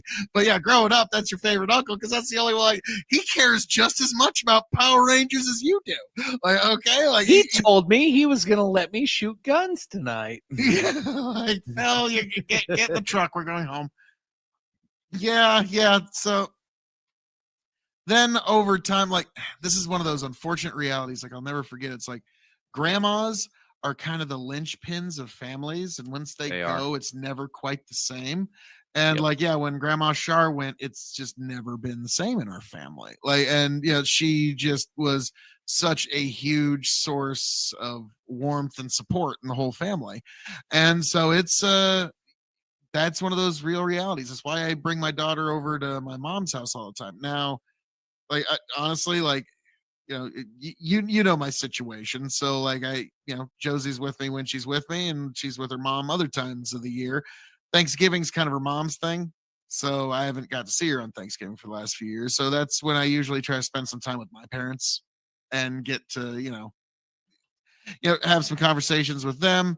And so that's been, Thanksgiving's a complicated holiday for me. It is. I make sure that I don't start drinking until the sun goes down because Thanksgiving's one of those holidays that you could be tempted to just start kind of early. So yeah, I usually got a rule like, yes, I don't start drinking till the sun goes down. No, I So think she's like, that's a good- daylight savings is awesome. Yeah, no. It is awesome. No, it is. I honestly think Thanksgiving, because it can bring up a lot of emotions, and you think about the ones that aren't around for the Thanksgivings that you're used to having them around for. Usually It's when tough. that's when deaths become real for the people who didn't make it to the funerals. I think Thanksgiving's probably, it can be the greatest or the worst holiday because, to your point, it's the ones that didn't make it, or the ones that didn't realize it even though they made it. They were in denial still. Yeah. Oh, yeah. Like, I had an uncle who passed last year who just like brought Christmas to life every time he Yeah. showed up. And this Christmas without him was You feel it. fuck, man. Like, yeah. And There's so, like, there's some people that are there when, especially when you have like a family Thanksgiving or a family Christmas or a family holiday, and you have the same person show up every year. When they're not there, you feel that energy missing. And when it's a tragic reason, or you know, it's one thing if they miss a flight or just couldn't make it this year. That's one thing. When you're like, oh fuck, we're never gonna have that again. That that makes it tough. that's one of the things that I always tell to young people because they don't quite get it is the crossroads in life do not last forever. Okay. So there are times when the choices are taken from you, whether you like them or not. So those crossroads, take them when you have the chance. Okay. And realize that every choice is going to have a consequence. Not making a choice is also going to have a consequence. It's also going to cost you dearly. So that's one thing to always, like, also be thankful that you made it another year. Okay. There's many like Chicken, you and me. We have good, dear, close friends who never made it to their 20s, who never made it to their 30s, who aren't ever going to make it to their 40s, even, unfortunately. Like, I hope, like, I pray, like, all of our buddies make it to our 40s, but that's just the way life is. And like, I remember Ringo Starr, he had this album where he said that, like, I don't know why I've been so lucky to make it to my 70s. I had good friends who never made it to their 20s, their 30s, their 40s, their 50s, their 60s. And like, So every year at Thanksgiving, you need to give thanks that you made it another year as well. I mean, that's something you need to be the most thankful for. Like, Be thank you, Lord blessed that Jesus. you knew so many great people, and be blessed that you're still around to meet new people. Yeah, because because don't get me wrong, like once your time has come to go home in Christ, the time has come. It's like the darling little old lady that goes to my church named Mabel. I just straight up told her, like, when the Lord calls you home, Mabel, we're gonna cry not because we're sad for you because you're in the arms of your Lord and Savior, but we're gonna cry because church is just never gonna be quite the same without you. Right? And so, like, and yeah, Thanksgiving is that exact same way with so many of our loved ones. And so it's like we shed a tear because it's just not quite the same without you anymore. And so Yeah. that's what Thanksgiving means to me, is good memories at my grandma's house, and just trying to keep the family bonds, if you will. Yeah, and I think it's important, and this might be the last thing I say about Thanksgiving, is like, it sounds sad. You hear about like grandparents leaving this earth, and it's just never the same. And then you hear about like family troubles, and shit's gonna change in your life. Oh, and you're gonna have to cut people out. New people will come, and old people will go, and crazy things are gonna happen. Here's my goal moving forward. Like, and I do not care if this even works, but this is my goal. Is I want my son to remember how much fun we have on Thanksgiving, whatever day we do it. And when he leaves my house, he wants to come back because Thanksgiving is fucking fun. Not because we played dumb board games or whatever, because it's a family moment, and it's the only day of the year we shut everything off. It's so easy to create this moment today because we're so connected today. This is the one day where we make it a big deal to be disconnected. Make these moments. Grandma might be gone, and her way of doing Thanksgiving may never come back. You're right.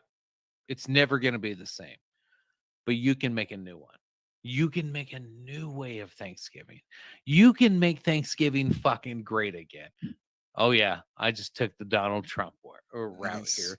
But that's what we need to do as a generation, is make these holidays special, which takes a little bit of fucking effort. And it takes a little bit of thought and a little bit of caring. And that's it. You don't have to try really hard. You just have to try. You just have to want it to be fucking special, and make sure the people around you that are there know it's got to be special. And you know what? I guarantee everybody that knows it's supposed to be special will make it fucking special. That's all you got to do. There's no magic story. There's no Lifetime movie. There's none of this crazy thing. If you just go up to your husband or your wife or your significant other or your kid, or, maybe your kids are grown, and you say, I want to make this Thanksgiving special. I want to make this Christmas special. They will make it special for you. You just have to say it. Just say, hey, this is what I want to do. This is how you make it happen. And then you become 50 years down the road, you're going to be that grandma that it's missed, because holy fuck, every year Thanksgiving at grandma's was great. This year you can start that tradition. You just have to make sure your family knows that you want to do that. And you can make this your day, and you can plant your flag and start a new tradition. God bless you. I hope you do it. You know what? I'll drink to that. And you know what, Chicken? I can't say any better. God bless. Make your own traditions on Thanksgiving and be with those that you love. Absolutely. And chicken, as I'm known to say around here. All that being said, thank you for joining us here at Big Buckin' Empire, folks, It for ain't this over yet, folks. Don't Thanksgiving extravaganza.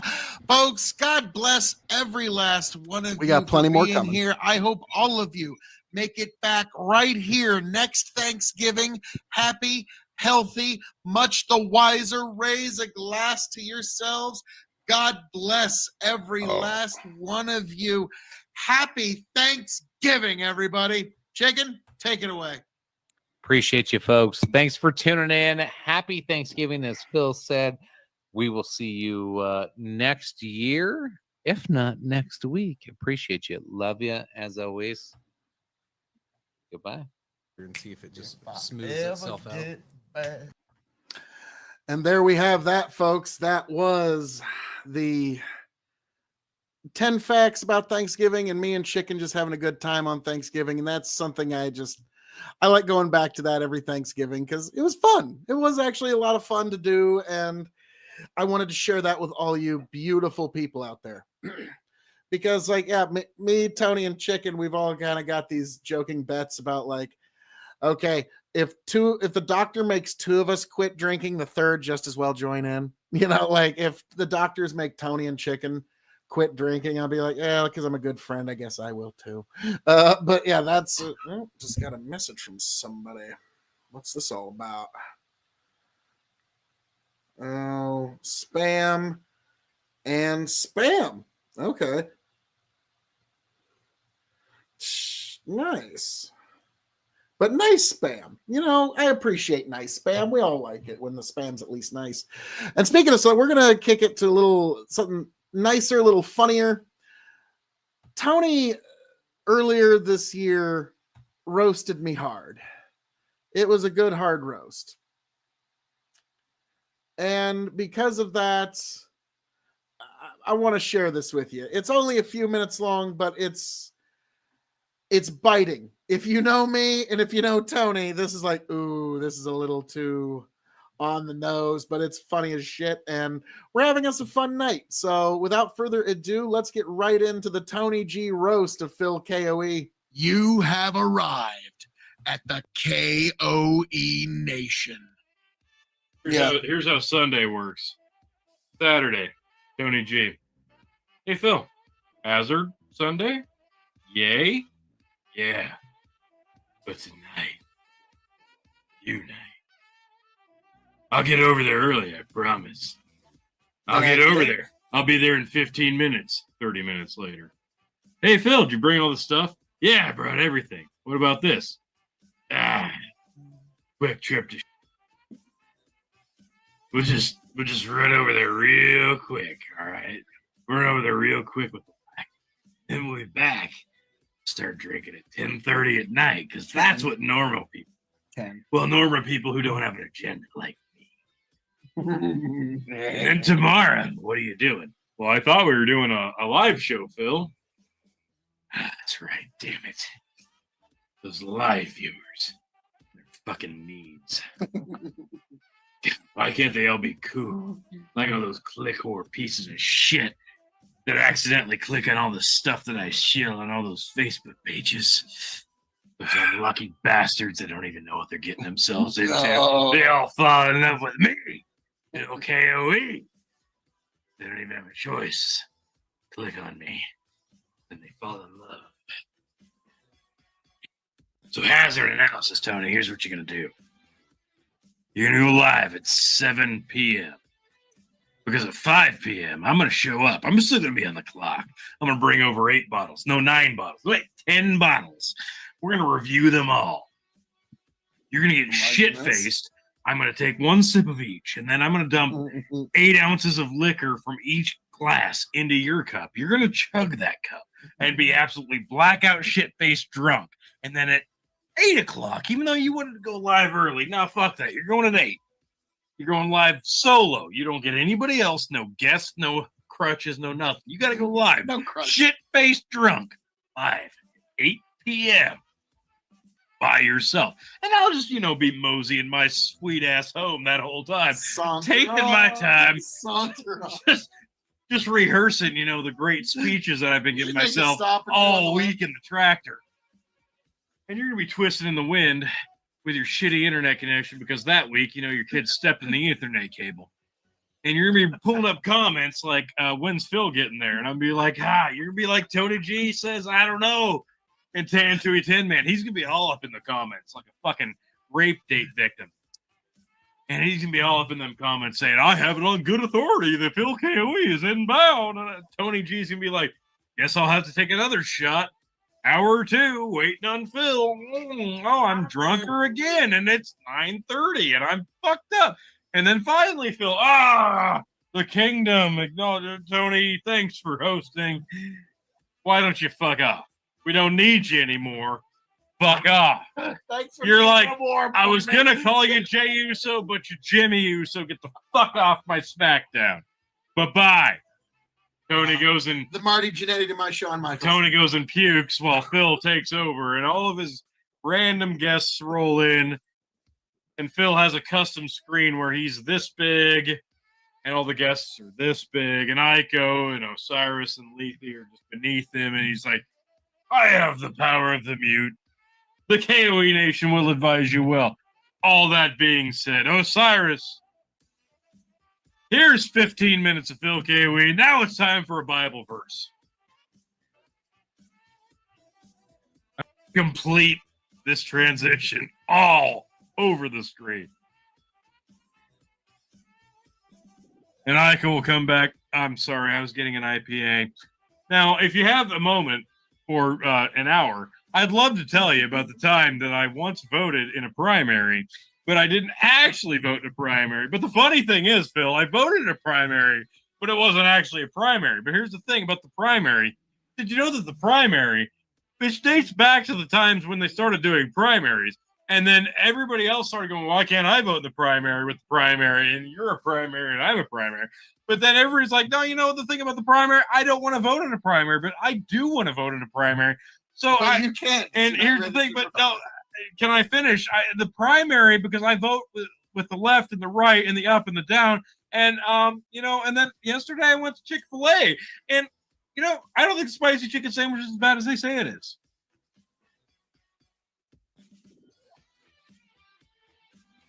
Welcome, one and all, to the KOE Nation, folks, for a very...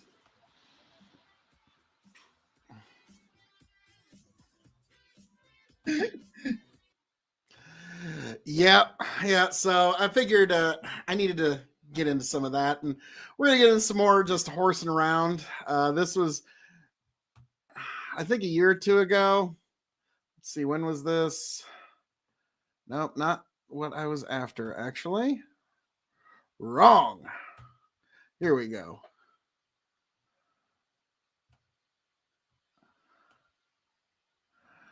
Oh, I'm looking for, where's Tony's? There we go. Special delivery. Found it. As you all know, I am not a fan of gin. Tony knows this. And because of this, he likes to fuck with me endlessly on it. So I was doing a live stream out at the mill, which is about 3 miles away from his house. And because I didn't have any gin, Tony stopped and made a very special exception for me. Didn't get him. But without further ado, this is Tony trolling me relentlessly with gin. And we're getting into the Christmas season because, folks, we're in the Christmas season now. Get ready for it. Are you fucking kidding me? Are you fucking kidding me? Gin delivery! What kind is it? Oh, wait, what the fuck? There's not even a label. What is this, bathtub gin? Oh, it's an old Wild Turkey rye label bottle, so I had to wipe it Oh, up. so there's some good in there still. This is, no, that's long gone. What kind of? It's gin. Oh, that's gin. I got a big bottle, and I kept half of it, and then I put the rest of it in this one for you. What the fuck? What is it? Well, I need to know. I want to review it. Okay, I'll Happy review it with Thanksgiving, you later. Justin. We're talking Okay, son of a. Well, since you're here, you got no good nerdy. Well, why don't you tell the folks who you are and where they can find you? Well, I am the non-chill filtered quadruple distilled Tony fucking G, and you can find me on the Dog and Chicken Show most Thursdays, and at the Revolutionary Wrestling Podcast, and on Tony the Raw 2.0 on the TikTok. And I'll join Phil later in my basement to review some great gin. You fucking ass. Later, T. God damn it.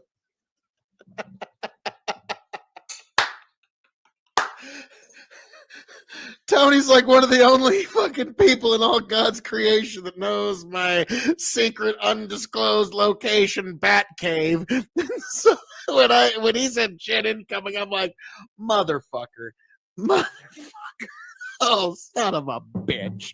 Oh, God. So, yes, Nolan Richardson, I just got a gin delivery of some mystery gin.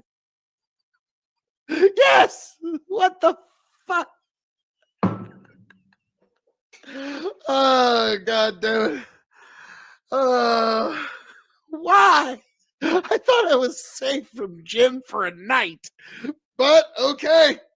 Truly now, folks, I will take a shot of gin for every subscriber I get on YouTube now. Just smooths itself out. Oh, I remember that night.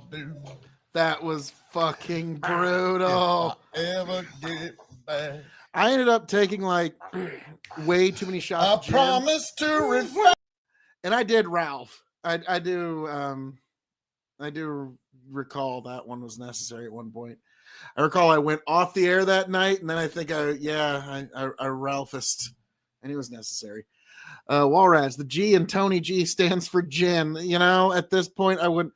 But yeah, luckily in my mill there is a couch, and so I just passed out right there because I was no condition to do anything. Because I do encourage responsible, gentlemanly drinking. That was the only time that I was ever really actually loopy, but it was for a good cause, folks. But yeah, that's that was some time ago.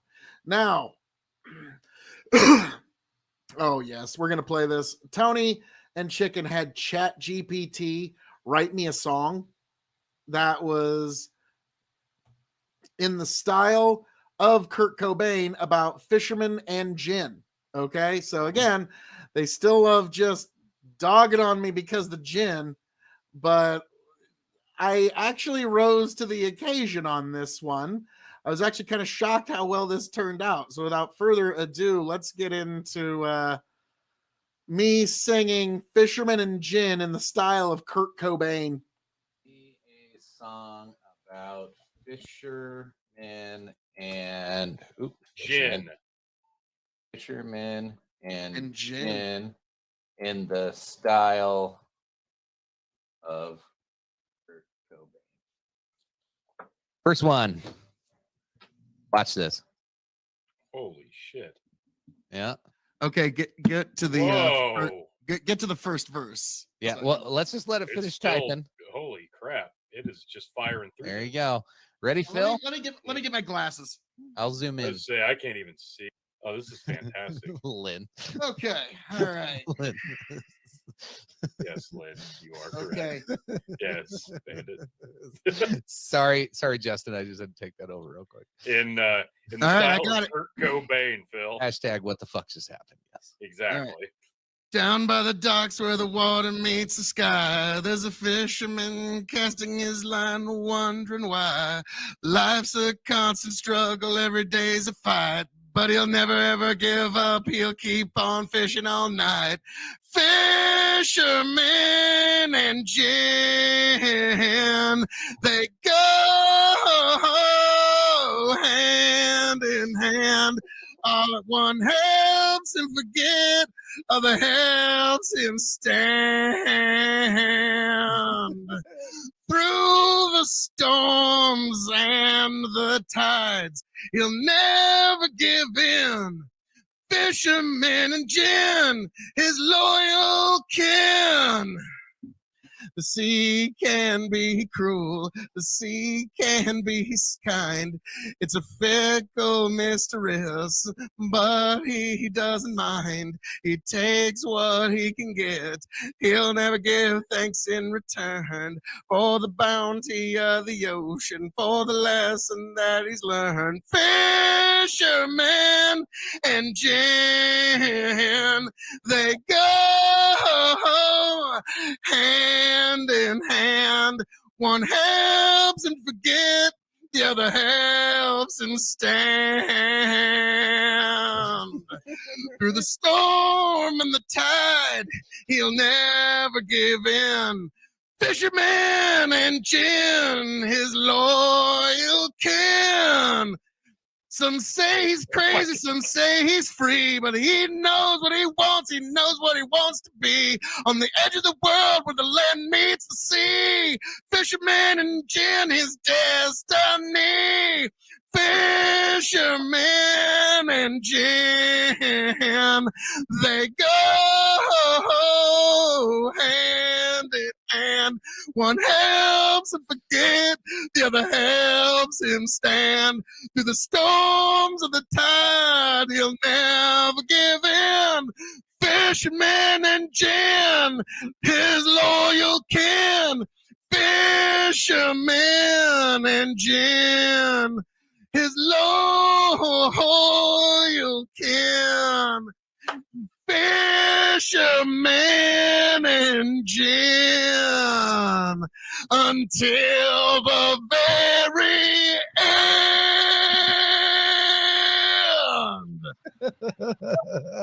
And scene.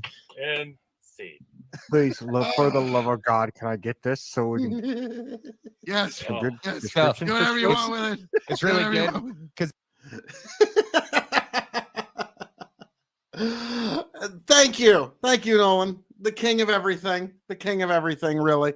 That could be what E stands for, but I will settle for just extreme because there's only one king of everything, and it's the author of this particular book, sir. So, but thank you, Walrads, thank you. But yeah, that was just kind of like I had to do that off the cuff. It's like, all right. Kurt Cobain's got a raspy voice.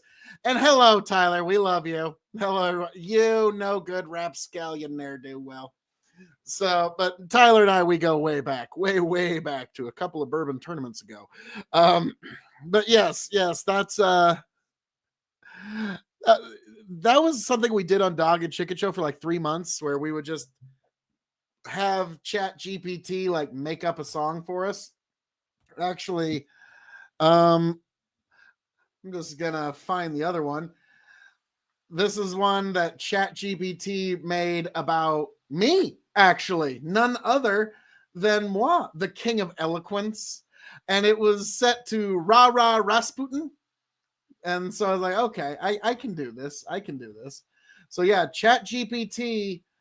And I only kind of stumbled like once or twice rather than swing. I think I said like fring or something like that. But, when you're in the moment, it's more about, especially when you have no instruments to back up, you have to keep in time. And so without further ado, this is Rah Rah Rasputin, but about Phil KOE, written by ChatGPT, and possibly the KOE Nation national anthem. I don't know. Make a song about Phil KOE being the extreme king set to Rah Rah Rasputin. All right. Oh my God, it is. Oh, No. this is amazing. Phil's a fan of No. fucking AI all of a sudden. He's like, Yeah. it serenades me with song. Oh my God. He's the king of extreme. Phil KOE. He's got the moves. He's got the flow. He's always pushing the limits, taking a risk. And when it comes to extreme, he's hard to miss. Phil KOE, the king of extreme. He's got the passion. He's got the swing. He's always pushing, always striving to be the best and keep surviving. He's got the heart of a champion, never quit. When he's in the zone, he's a perfect fit. He's always on the edge, never slowing down. When he takes the stage, he owns the crowd. Phil KOE, the king of extreme. He's got the passion, he's got the swing. He's always pushing, always striving to be the best and keep surviving. He's got the moves, he's got the style. He's always going the extra mile. Phil KOE, the king of extreme. He's got the power. He's got the fring. Phil KOE, the king of extreme. He's got the passion. He's got the swing. He's always pushing, always driving to be the best and keep surviving. Phil KOE, the king of extreme. He's got the spirit. He's got the zing. And when it comes to being extreme, he is the one who reigns supreme. Greatest song ever written. ChatGPT for president. Oh my God. This is amazing. Wow. This Coming to a TikTok I- video and I- shorts and reels near you. I am in love. ChatGPT. I love thee. I mean, like, now we need that love music going here. oh.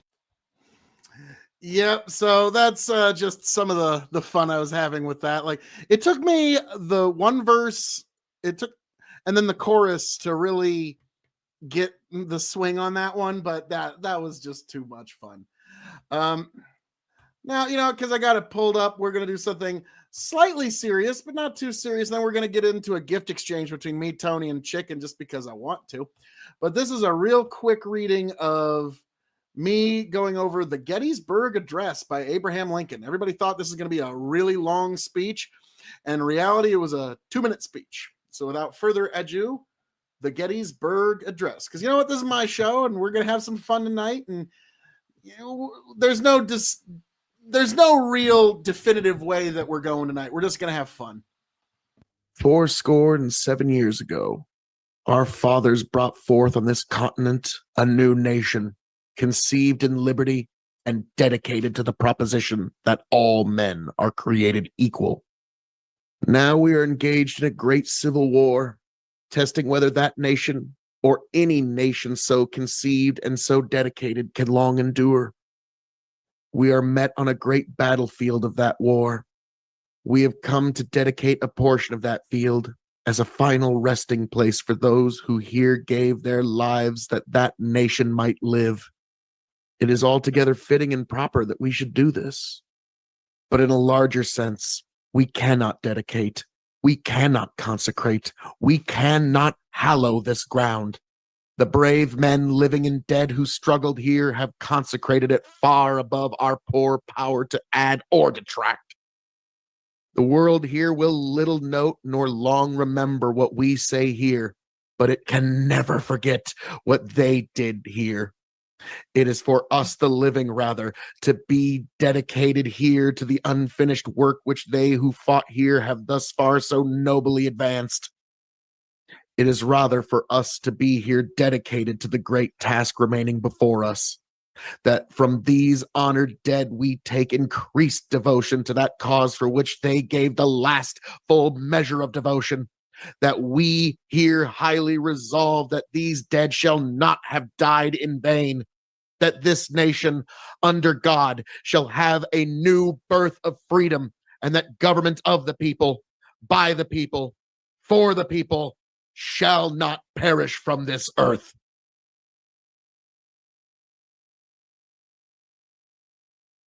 The Gettysburg Address.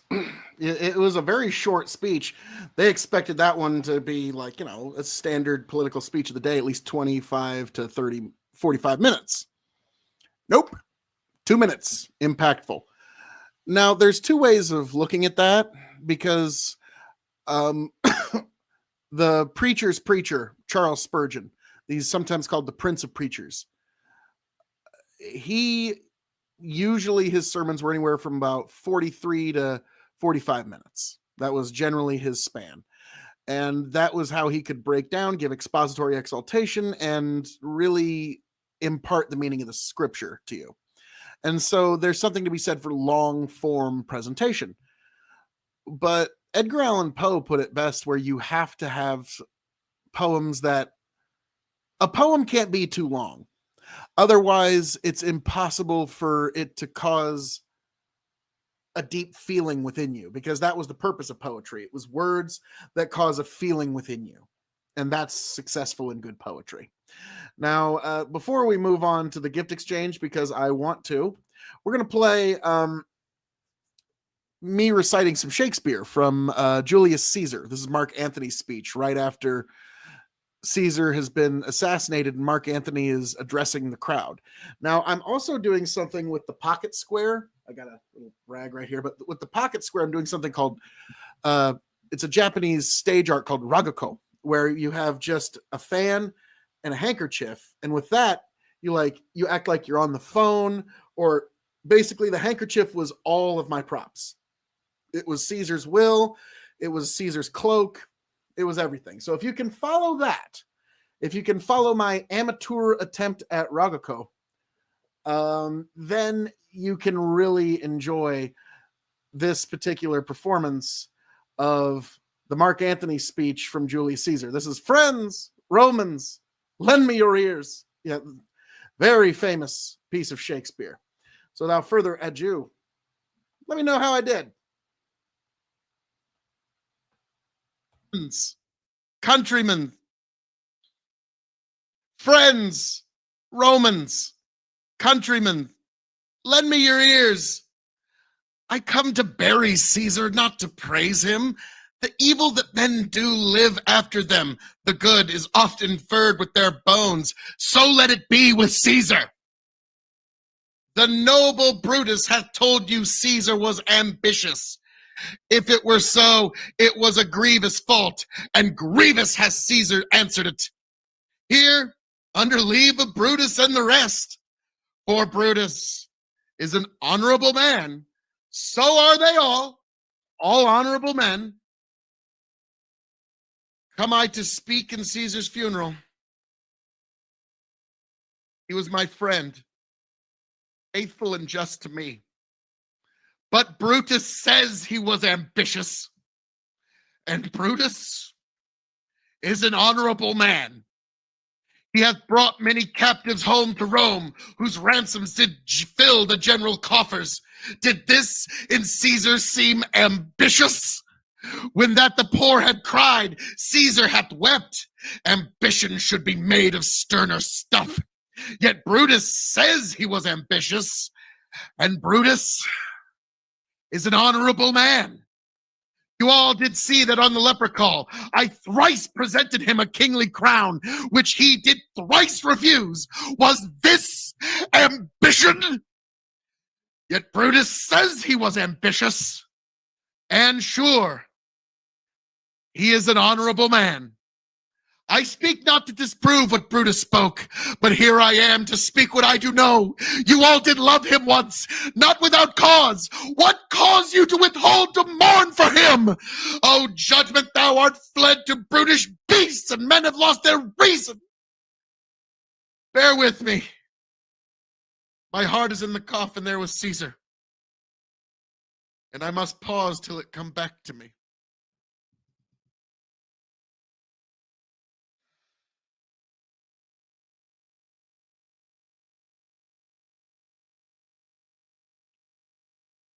Yesterday, the word of Caesar might have stood against the world. Now lies he there, and none so poor to do him reverence. O masters, if I were disposed to stir your hearts and minds to mutiny and rage, I should do Brutus wrong and Cassius wrong, who, you all know, are honorable men. I will not do them wrong. I rather choose to wrong the dead, to wrong myself and you, that I will wrong such honorable men. But here, a parchment, the seal of Caesar, Found it in his closet. 'Tis his will. But let the commons hear this testament, which, pardon me, I do not mean to read. And they would go and kiss dead Caesar's wounds and dip their napkins in his sacred blood, yea, beg a hair of him for their memory, and dying mention it within their wills. Bequeath it as a rich legacy unto their issue.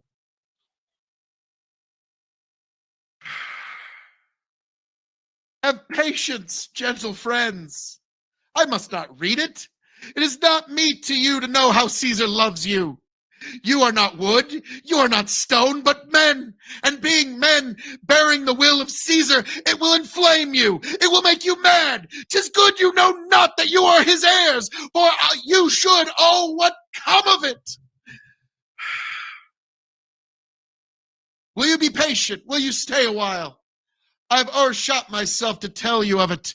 I fear I wrong the honorable men whose daggers have stabbed Caesar. I do fear it. You compel me then to read the will, and make a ring about the corpse of Caesar, and let me show you him that made the will. Shall I descend? And will you give me leave? If you have tears, prepare to shed them now. You all don't know this mantle. I remember the first time Caesar ever put it on. 'Twas a summer's evening in his tent. The day overcame the nervii.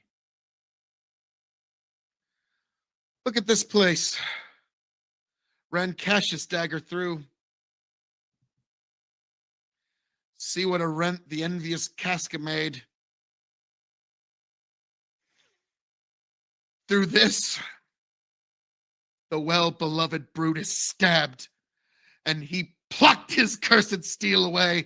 Mark how the blood of Caesar followed it, as rushed out the doors to be resolved. If Brutus so unkindly knocked, oh no, for Brutus, as you know, was Caesar's angels. Judge, oh God, how dearly Caesar loved him. This was the most unkindest cut of all.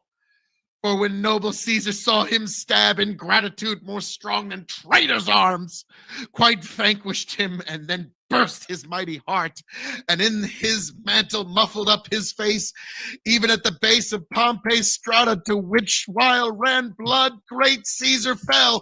Oh, what a fall there was, my countrymen! Then I, you, and all us fell down, whilst bloody treason flourished over us. Oh, you weep, and I perceive you fell the dint of pity. These are gracious drops, kind soul. What? Weep you when you but behold our Caesar's vestial. Look ye here! Here he is, marred as you see with traitors. Stay, countrymen. Good friends, sweet friends, let me not stir you up to such a sudden flood of mutiny. These that have done these deeds are honorable. What private griefs they have, alas, I know not. That made them do it. They are wise and honorable, and will no doubt with reasons answer you. I come not, friends, to steal away your hearts. I am no orator, as Brutus is, but as you know me all, a plain, blunt man that loved his friend, and that they know full well that gave me public leave to speak of him. For I have neither wit nor words nor worth, action nor utterance nor power of speech to stir men's bloods. I only speak right on. I tell you that which you yourselves know. Show your sweet Caesar's wounds, poor dumb mouths, and bid them speak to me. But were I Brutus and Brutus Antony, there were an Antony would ruffle up your spirit and put a tongue in every wound of Caesar that should move the stones of Rome to rise and mutiny. You hear me, countrymen, yet hear me speak. My friends, you go to do you know not what. Wherein hath Caesar thus deserved your loves? Alas, you know not. I must tell them. You have forgot the will I told you of.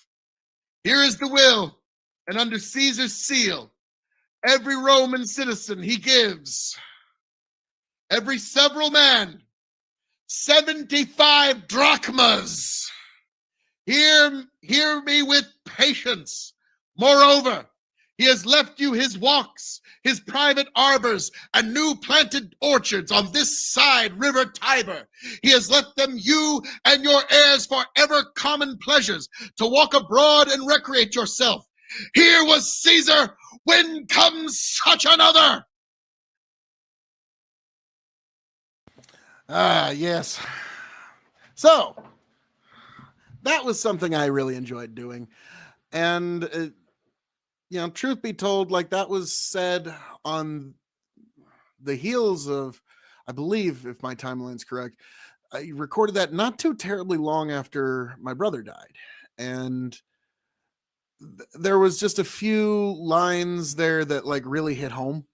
And so it was that speech always has a very special place in my heart, because like I won't get into that right now. We're having us a good time, so we won't get into that at the moment. But without further ado, let's get into the gift exchange between me, Tony, and Chicken. Let's see, what year was this?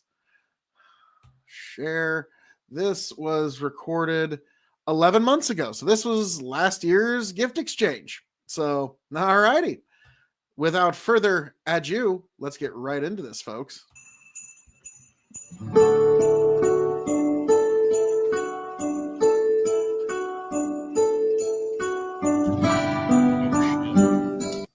We wish you a Merry Christmas. We wish you a Merry Christmas. We wish you a Merry Christmas and a Happy New Year. Welcome, one and all, to the. I'm actually a little annoyed that worked as well as it did without even saying we were going to do that. Yeah, it just happened. Sorry, folks. Yeah. Welcome, one and all, to the KOE Nation. Happy holidays. Merry Christmas.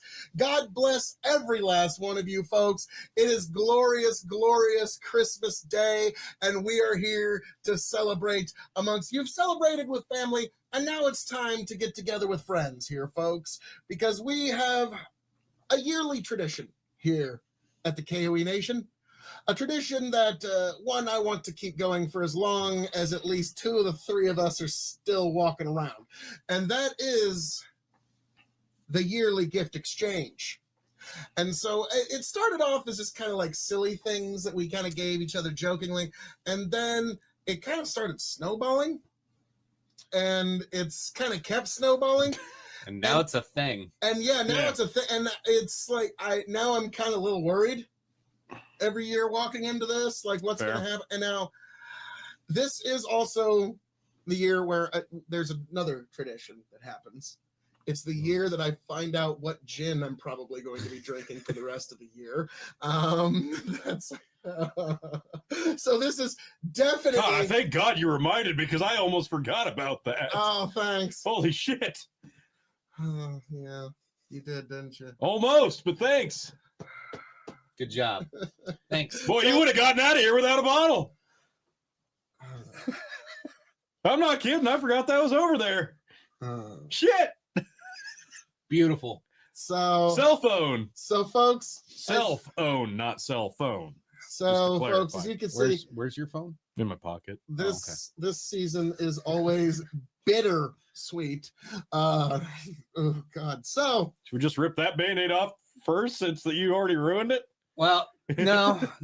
Let's save that for last. Now the audience that can't be the last. No. Okay. We're gonna kick it off. We're gonna start off with our gifts for Tony. Oh God. Then we're gonna go to Chicken, and then we'll go to me. So all right. So Tony G, we're gonna start off with something that Chicken and I got for you. Okay. Like, I got this very early in the year, and I've sat on it for a very long time, and you have no idea how difficult this was for me to not screw the pooch.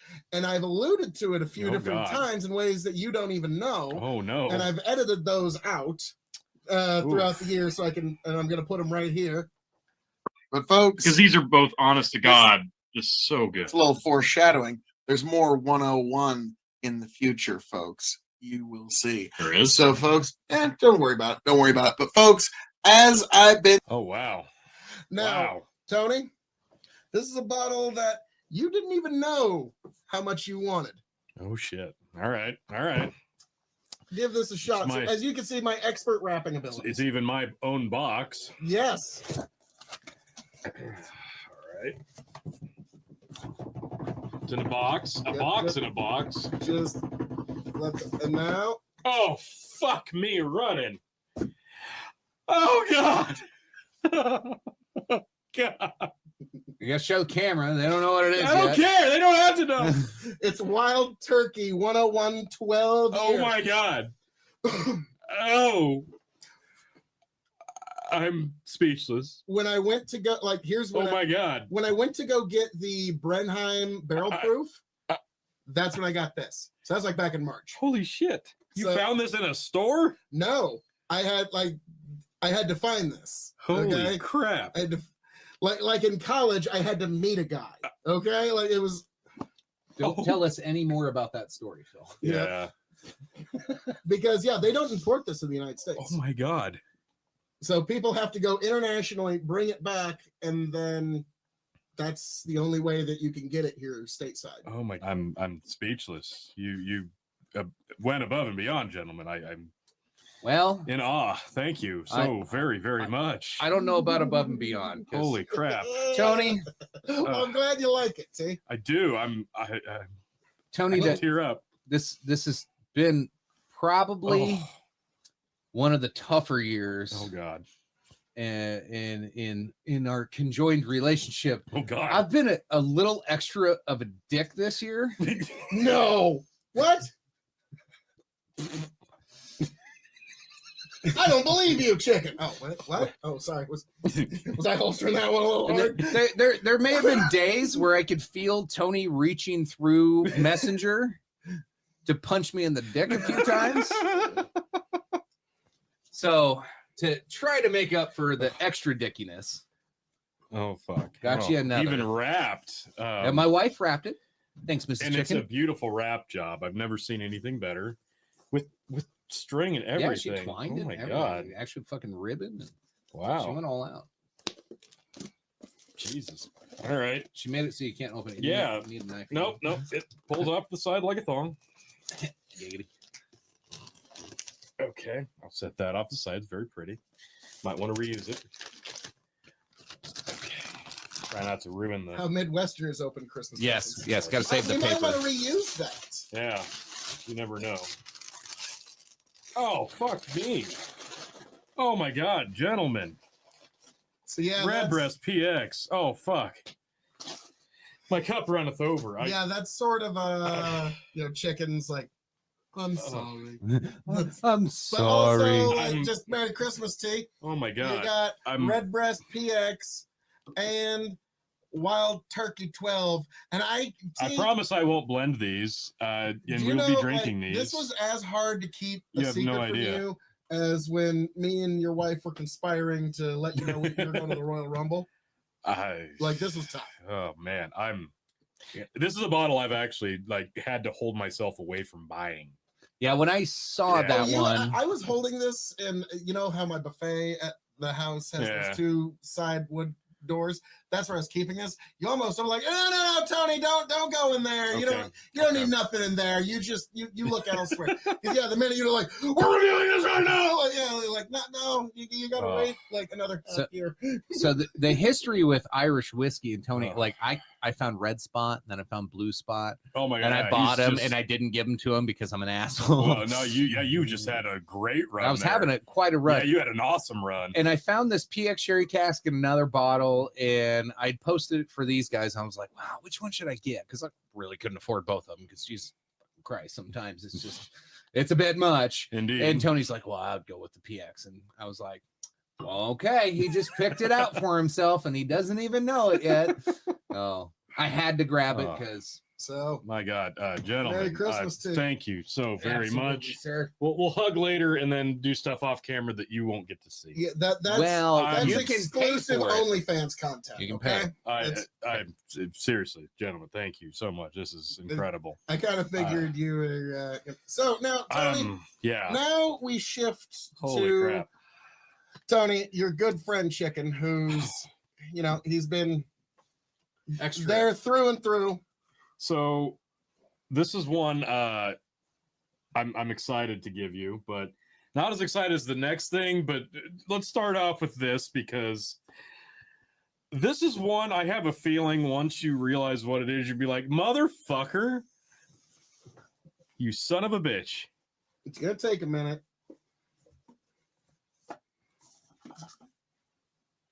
Oh, fucking sweet. I Buffalo Trace kosher. Phil doesn't even know this, but I actually talked to you about this Yep, bottle I and do then told remember you, that. oh golly, I can't even get a hold of it. That's a shame. But Is it- being a Buffalo Trace aficionado such as yourself, I figured this was only as I'm drinking out of appropriate. my favorite cup. This was one I didn't expect to ever be able to come by to get, but man, when it finally got the chance, like, yeah, this has gotta come home to one of us. And I figured this was Beautiful. appropriate. That's That is fucking awesome. gorgeous. The rye recipe Buffalo Trace kosher. Now, Chicken, That is gorgeous. I want you to remember that Redbreast PX Sherry cask when we give you this next gift here. I do. Am I gonna want to take it back? No, No, because yes. a little, but at the same time, a little. but at the same time, I feel like you are narcissistic as much as we are to a certain degree, to the point where you might actually love this too. So, I probably will. without further ado, I'm going to need you to go ahead and earmuff Yep. your eyes. Yep. All right. Oh no. Oh no.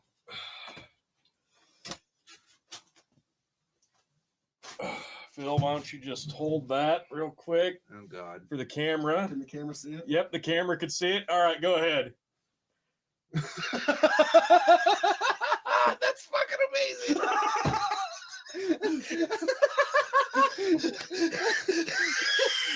I haven't seen the full one. This is fucking great.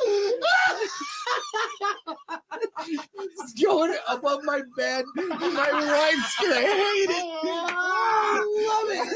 When your wife gets home, yeah, have this above the bed. Right above the headboard. Yeah, it's moving to the man cave real quick, but yeah, when she gets home, honey, no, you just sit downstairs and you just wait. What the fuck? Like, yeah. That is fucking amazing. I didn't even know. Like, I'm just dicking around. Like, oh yeah, this works so well. Like, Phil, I have an idea. Hold on, there's a glare. I'm get it closer to the screen there. That's so fucking tall. Like it's huge. Yeah, you gotta put this over your fucking. Yeah. My wife is gonna be so fucking lost tomorrow when I come home. She's gonna be like, "What the fuck is this?" It's the Mona chicken. It worked too well. It's the Mona chicken. I was Yeah. when I got done making that, I'm like, oh God, what have I done? My eyes are so beautiful. It's okay, sweetheart. It's okay. Oh God, that's fantastic. Outdid yourselves, gentlemen. Uh, That was fucking beautiful. I love that. And then that's the point where the kid, until you go, all right, that's it. Like, oh. All right. all right, since I forgot to grab this Yeah. earlier. You know me too well that you made that you're a narcissist like we are. You're gonna probably love this. Yeah, I fucking love that. I love that your first thought is I'm putting this above my bed. I'm like, yeah, do that before the wife gets home. Just wait. Like, dude, record that on your phone. Make it Yeah. TikTok. Yeah, Like, we might what have to. the fuck? She's gonna fucking hate me. Well, Phil, since you Oh, alluded to it, oh no. No. Oh yes. No, you son of a. you had to have one bottle, and I figured nothing but the best, but Phil KOE private stock gin finished in a bourbon cask. Since you are a bourbon lover, there it is. Bourbon gin. What Gin could go bourbon. wrong? Like you're moving up. That's all we got.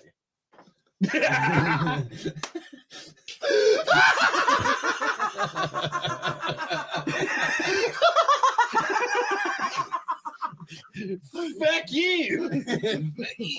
That was Phil's Joker moment. Where it's like the world's about to burn. like Jim finishing a bourbon cast. That was great. Just, like guys, I mean, I must say from the bottom of my heart, you really shouldn't. Okay, like you really should. somebody had to drink it. All right. All right. But drink this instead, and I think you'll feel better. Okay, man. I hope. This is for pain. I hope this is for pleasure. Okay. That is ridiculous. Why? You guys can really stop this No, tradition at that a time? has No, to that's a continue. thing now. It's just a thing. Kind of like this is a thing. Like that's This a is thing now. I a almost forgot box. about that Hey, goddamn bottle. nice. I cannot believe I almost forgot about the gin bottle. Thank It's you for curtain reminding me. rod twisted cage fight. Hey, Yay! thank you. Just like I always wanted. Now you can hang a curtain behind you at your bar when you're making videos, so the light's not glaring through your Ooh. shades. Yeah, that's Not a what bad idea. That works. Interesting. I'm quietly critiquing KOE Nation videos.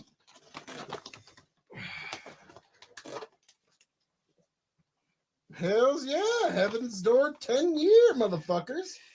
Thank you. I think that'll be. That'll probably be an entrance into the tournament. Yeah, that was kind of my thinking. I think this is going to be Probably, one of yeah. those Fuck bottles yeah. that does Okay. very well. Okay. I was just looking at one of these at the liquor store the other day thinking, maybe, but no. So, gentlemen, thank you. Well, if it's not exactly to your liking and you want to change it a bit, this might help with that. But wait, There's more. Oh, you sons of bitches. Oh, you double sons of bitches. Oh, fuck. Lord Phil, KOE Nation. That's what it says right there on the front of the barrel. And it's got it's literally what they call it, the bung hole. I've been waiting for him to say bunghole all night. Yep, it's got a literal bung hole here. Oh, gentlemen. And it works. I run some water through it to make sure it didn't leak. It does work, and it is ready for aging. Now, Oh, gentlemen. I don't know what we want to try to age first, but Something. I don't know probably not that. why. No. But- Anything. He'll love it then. I mean, if you want it double finished in an oak barrel,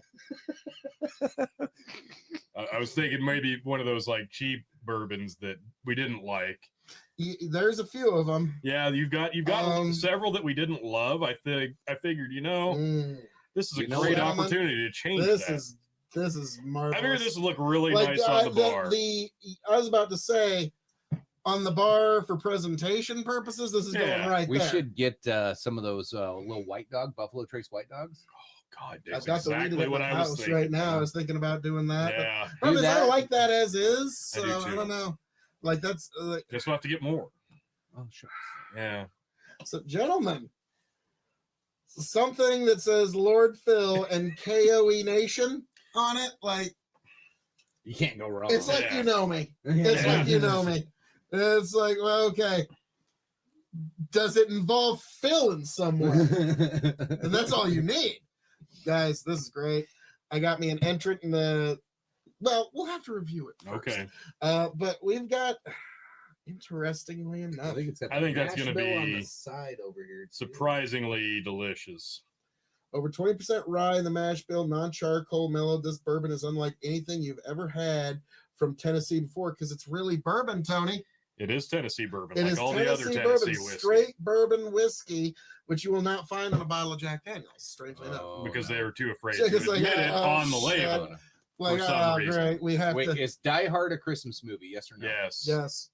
Damn it! I was hoping to fucking No. change the subject and make No. a different argument. No, Die Hard is a Christmas movie. Jack Daniels is not bourbon. These are both facts. Well, you were half right. Then you ruined it. Oh, so you don't think Die Hard's a Christmas I know movie? it's a Weird. Christmas movie. So, folks, this very Merry Christmas. Also, let us know in the comments what you think. Is Jack Daniels bourbon or not? It's not. So, folks, God bless every last one of you. Thank They're you for cute joining together. us. You have no idea how hard it was not to immediately send that out. Like, what, I was like, oh my God, Phil, look, I have an idea and I just want to share it, but I can't. It has to But- wait. Ladies and gentlemen, all that being said, gentlemen, thank you. This is Yes, fucking Absolutely. intense. yes, thank you. I'm blown away. Yeah. Gentlemen. You've And folks, outdone yourselves. I hope all of you at home have a very Merry Christmas. And let me just say, Oh, we ain't folks, done We're yet. here We by got the more to go. Yuletide Christmas tree and/or fireplace and/or sleigh bells and/or Santa's whatever we workshop, put back there, whatever but happens folks, to be there. all through the night. Merry Christmas to all, and to all a good night. Yeah, I am not letting the wife know about that. She has to work Monday morning. I am gonna.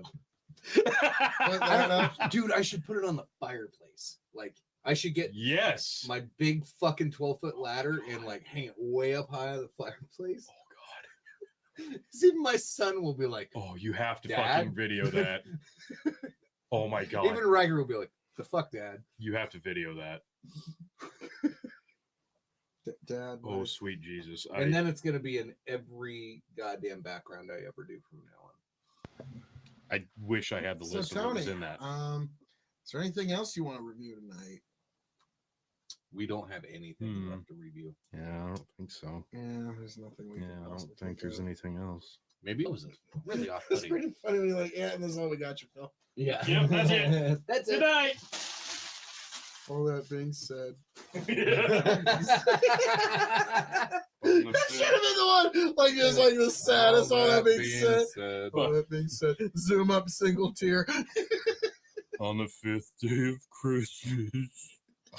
Well, you guys had me fucking worried. Fucking right. You guys had me worried on that one. I'm like, Jesus fucking Christ. Like, what the fuck could this be? We found your long lost illegitimate child. Yeah. Say hello. She's beautiful. All right, I'm gonna hit the record button. Oh, that was a bit much. That was great. That was awesome. I loved that. Chick's like, oh, what are we about to find? Like, hey, we found your long lost. Wow. That was a great one. It also gave me a chance to check on the wife and child and help get the baby swaddled for the night. And he just got done feeding, so he's doing great, actually. He's doing great. This is, you got to realize, digitally speaking, this is my first time kind of getting out into the world at all. So y'all are some of the first people I've talked to in a while. But now we're going to switch up to something, again, just fun. And it's a video that I really enjoyed making. I enjoyed editing. And it never quite got its just due. And so we're going to give it a little bit more due here. And this is a 10-year bourbon matchup between Rip Van Winkle 10-year, Eagle Rare 10-year, Henry McKenna 10-year, Widow Jane 10-year, Russ and Russell's 10-year, and several other 10-year bourbons, because this is just such a great video that I enjoyed so much. So let's rock.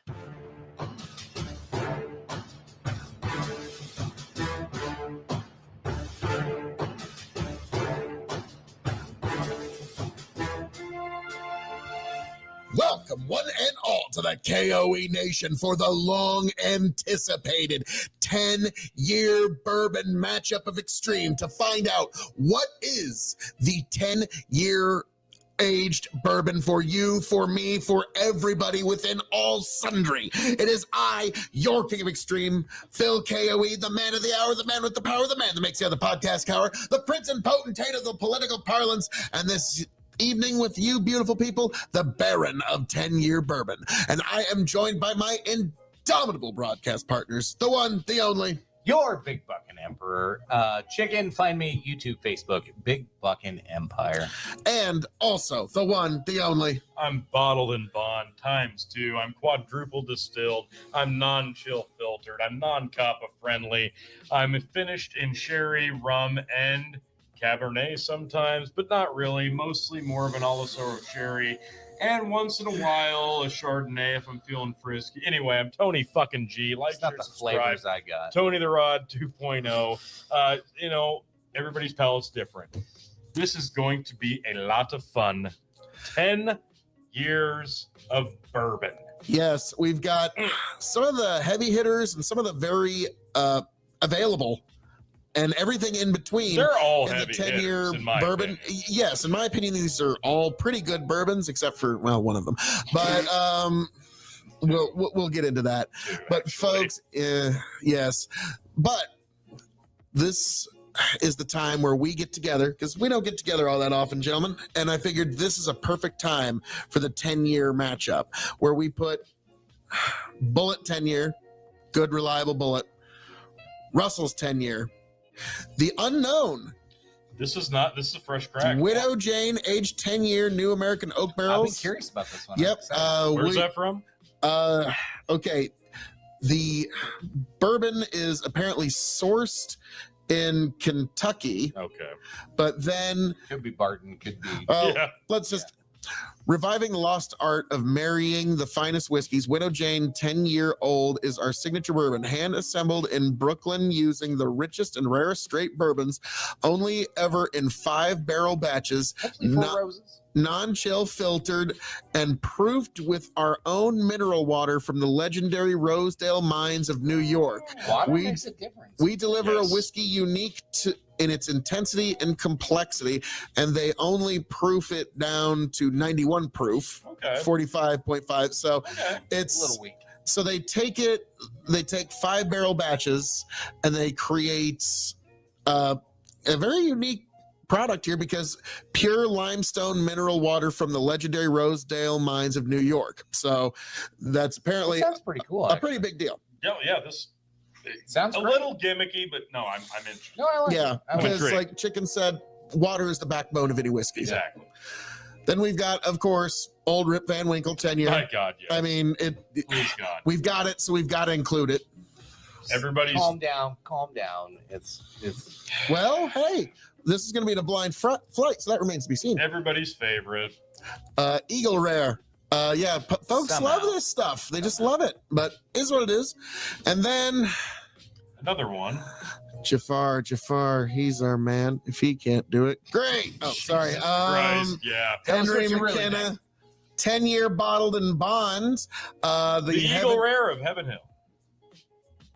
Basically, yeah. I Yeah. mean, that's a great way of putting it. The Eagle Rare of Heaven Hill. Yep. So, Except folks. for Eagle Rare's retail is still easily findable. Oh, so what we're gonna do here, folks, is Did you hit this? no. I told them we. Yeah. There. I hit them. But what we're gonna do here, folks, is we're gonna grade these whiskeys on a 6, 5, 4, 3, Oh, wow. 2, and 1 point Wow. must system. Each whiskey must be given one of these. Your favorite will be given 6 points. Your least favorite, 1 point. And we're going to do this in a flight. Now, Oh. gentlemen, unfortunately, you two are going to have to clear out here. So I'm afraid we got to Wayne's World this. All right.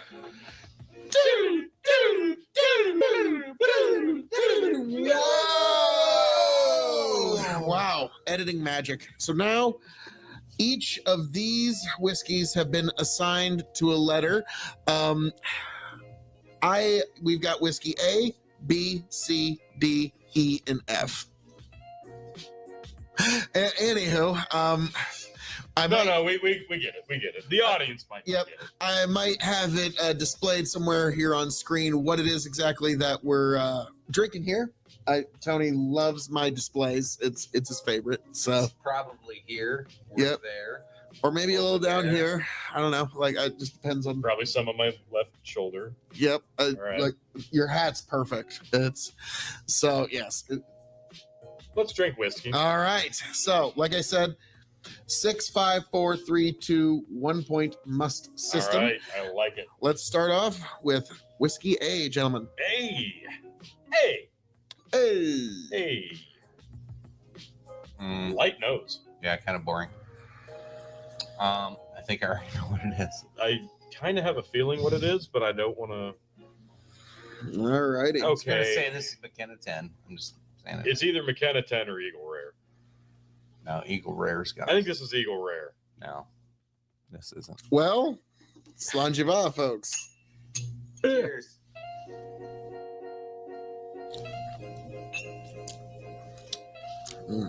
That's Eagle Rare. No, Okie. I'm sticking with my original decision. I think Okay, we will see at the end here, folks. I'm Which just going to make a little note. I think that's the ER. okay, okay. I'm probably I've wrong. got the I got the cheat sheet right here, and I've done my best to forget what these all are. And I So know, Tony and I are blind, obviously. if we yes, haven't yes. stated that yet. Yeah, they have no idea what they're drinking. I did all this while they stepped out front for a moment. Now let's take up Whiskey B. Skippy. Need to wash out that. Little. Pretty soft. Actually. Really, really, really soft. This is the McKenna 10. Hmm. You might be right. I know I'm right. This is, yeah, lamer nose than. I'm. It is hotter though than the previous. Oh no, this isn't McKenna 10. Yeah, this is the McKenna 10. So, big fan, big fans all It's around. not. I'm not like. I don't hate it. I don't hate it by any means. Like it's decent. All right, That's just well, not like that would not be my go. gentlemen. Moving on to Whiskey C. Instantly better nose. Oh yeah, that's good. I'm guessing about a 90. Well, wait a minute. 90. There's like a chocolatey. There's a. Yeah, it's like a drizzle. Chocolatey drizzle with kind of a Mhm. Okay. I don't know what that is, spice sting. but I like it. I like that. That's good. I'm guessing about a 90 proof on that. We shall see. We shall see. That's my guess on this. I'm not going to guess a brand, but That's my favorite so far. yeah, hands down. I agree.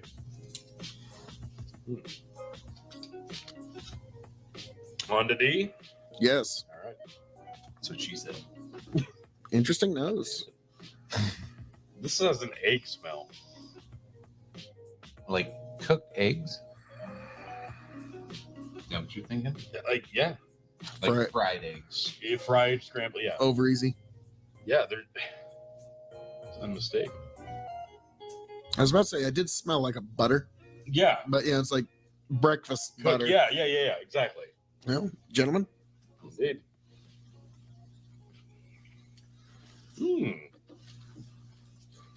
Wait a minute now. That's light. with some cinnamon. There is a cinnamon finish, but before that, I get graham cracker. I'm getting toast. Cinnamon sugar toast. Yeah, it is. It's a breakfast. There's a breakfast quality here.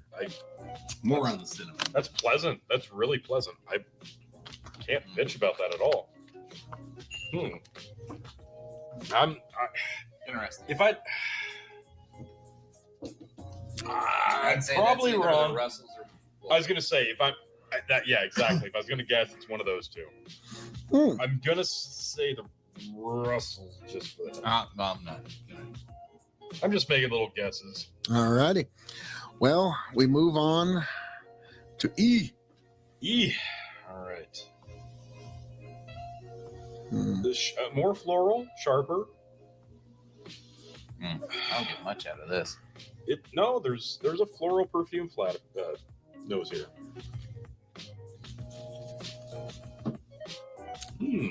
A simple sweetness. Very simple. That's not. I don't recognize that. I'm gonna guess that's the Widow Jane. I'm just. If I were guessing, I'd say that's the rare. I think that's the Widow Jane. Then we move on to F. It's floral, but it's sweet. All right, F it is.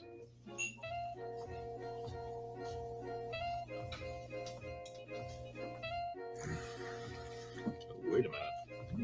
I like this nose. Wait a minute. Mm-mm. Well, one of them's the Pappy. And I haven't recognized it yet. I remember the last time we had Pappy, it didn't blow us away. Well, Yeah. But you also got to keep in mind this one's had some time to sit in the bottle, True. past the shoulder. we're good. Yeah. I do like the nose on this. It's subtle. It's a little oily. It's not super buttery. I think this is the bullet. See on the taste. I'm almost definitely wrong with this. Bullet. Oh man. So we gotta go back. That might. Let's you start might be at right. I think C that might and be go the back, bullet. and then go to A, B last. That's I think that might be the bullet. You might be right. okay. I think I have it. I don't know why I'm trying to guess what each one is, but I did. Well, when we get to the reveal, we're gonna see You'll what get you one of guessed. them And I'm gonna have at least 1 out of 6 right. all right, let's start at C again, gentlemen. I guess really at this point it's a little bit of a free for all, but I'm starting at C if you want to No, come along we'll with me. follow suit. Yeah, I already put my order of what I thought was my Okay. favorite, the least favorite. So I'm just gonna go down my line Okay. and see if I want to read. I was about to say this is to determine what is the 10-year bourbon of extreme, sir. So if I had to guess. Okay. So basically, what I'm doing is I'm starting with my favorite so far, and then I'm going to work backwards. And was anything better than that? That's my new standard. I really enjoyed that. I think it's either that or that. I'll be honest with you guys, I kind of forgot what some of these were Good. that Good. I've poured. I can't So imagine why. There's only 6 of them. I was about to say, Oh God, that's really comparable. C and F. C and F? Okay. I think F might be a little spicier. I think F might be. Again, Oh shit, you're right. They are. I think F is right here.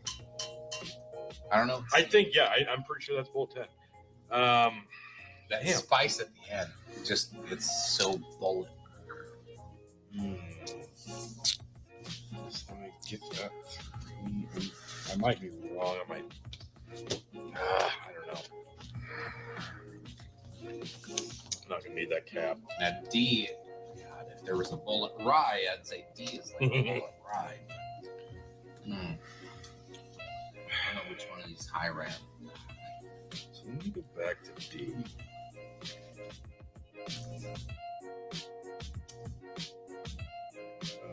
Ooh, nutty. Ooh, wait a minute.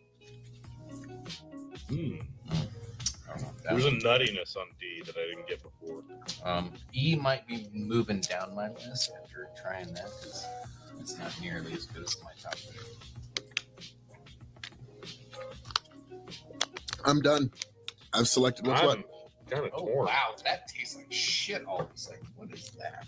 Don't tell me which one. Ooh. All right, I need to balance that. I really like that one. Okay, so that one's up there. I just went from what I thought was my top 3 originally, which I'm still there, in the same order. Then I dropped to E, which I'm like, it's not terrible.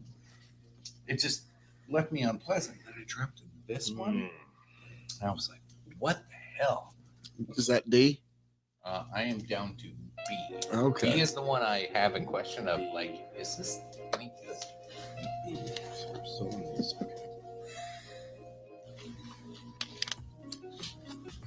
Yeah. That one's- Well, okay, actually, that one came out better. I must have just had a moment because I actually like that. Okay. So it's on. Tony's. It's more floral than I love. So have you laid out your points yet, sir? Almost there.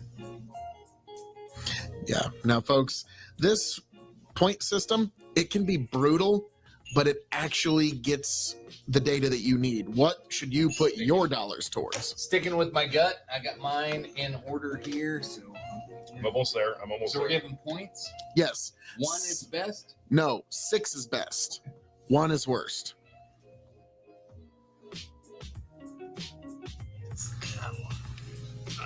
Damn. Oh my god, I'm torn on. That is right, I'm torn. Wow. Hmm. Yes. Who will emerge? Because this has been interesting.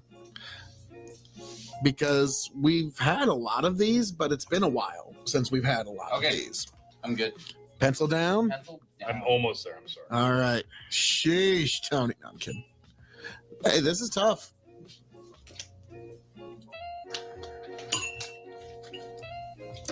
Now that's with me going through it 2 times. I did it my first time. I only made a couple of arrangements, but Oopsie I daisies. think, Yeah, well, I think it was I, A.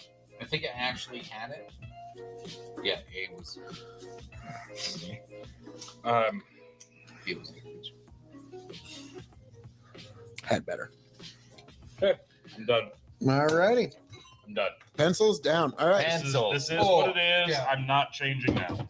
This This is is my knee-jerk reaction, my gut reaction. I gotta stay true. the reveal. Okay, Whiskey A. What do you guys think Whiskey A was? Eagle Rare. I had McKenna on A. That is Eagle Rare. Nailed it! Whiskey B was McKenna. Fucking nailed it! 2 for 2. All right. Whiskey 3 or C. Pappy.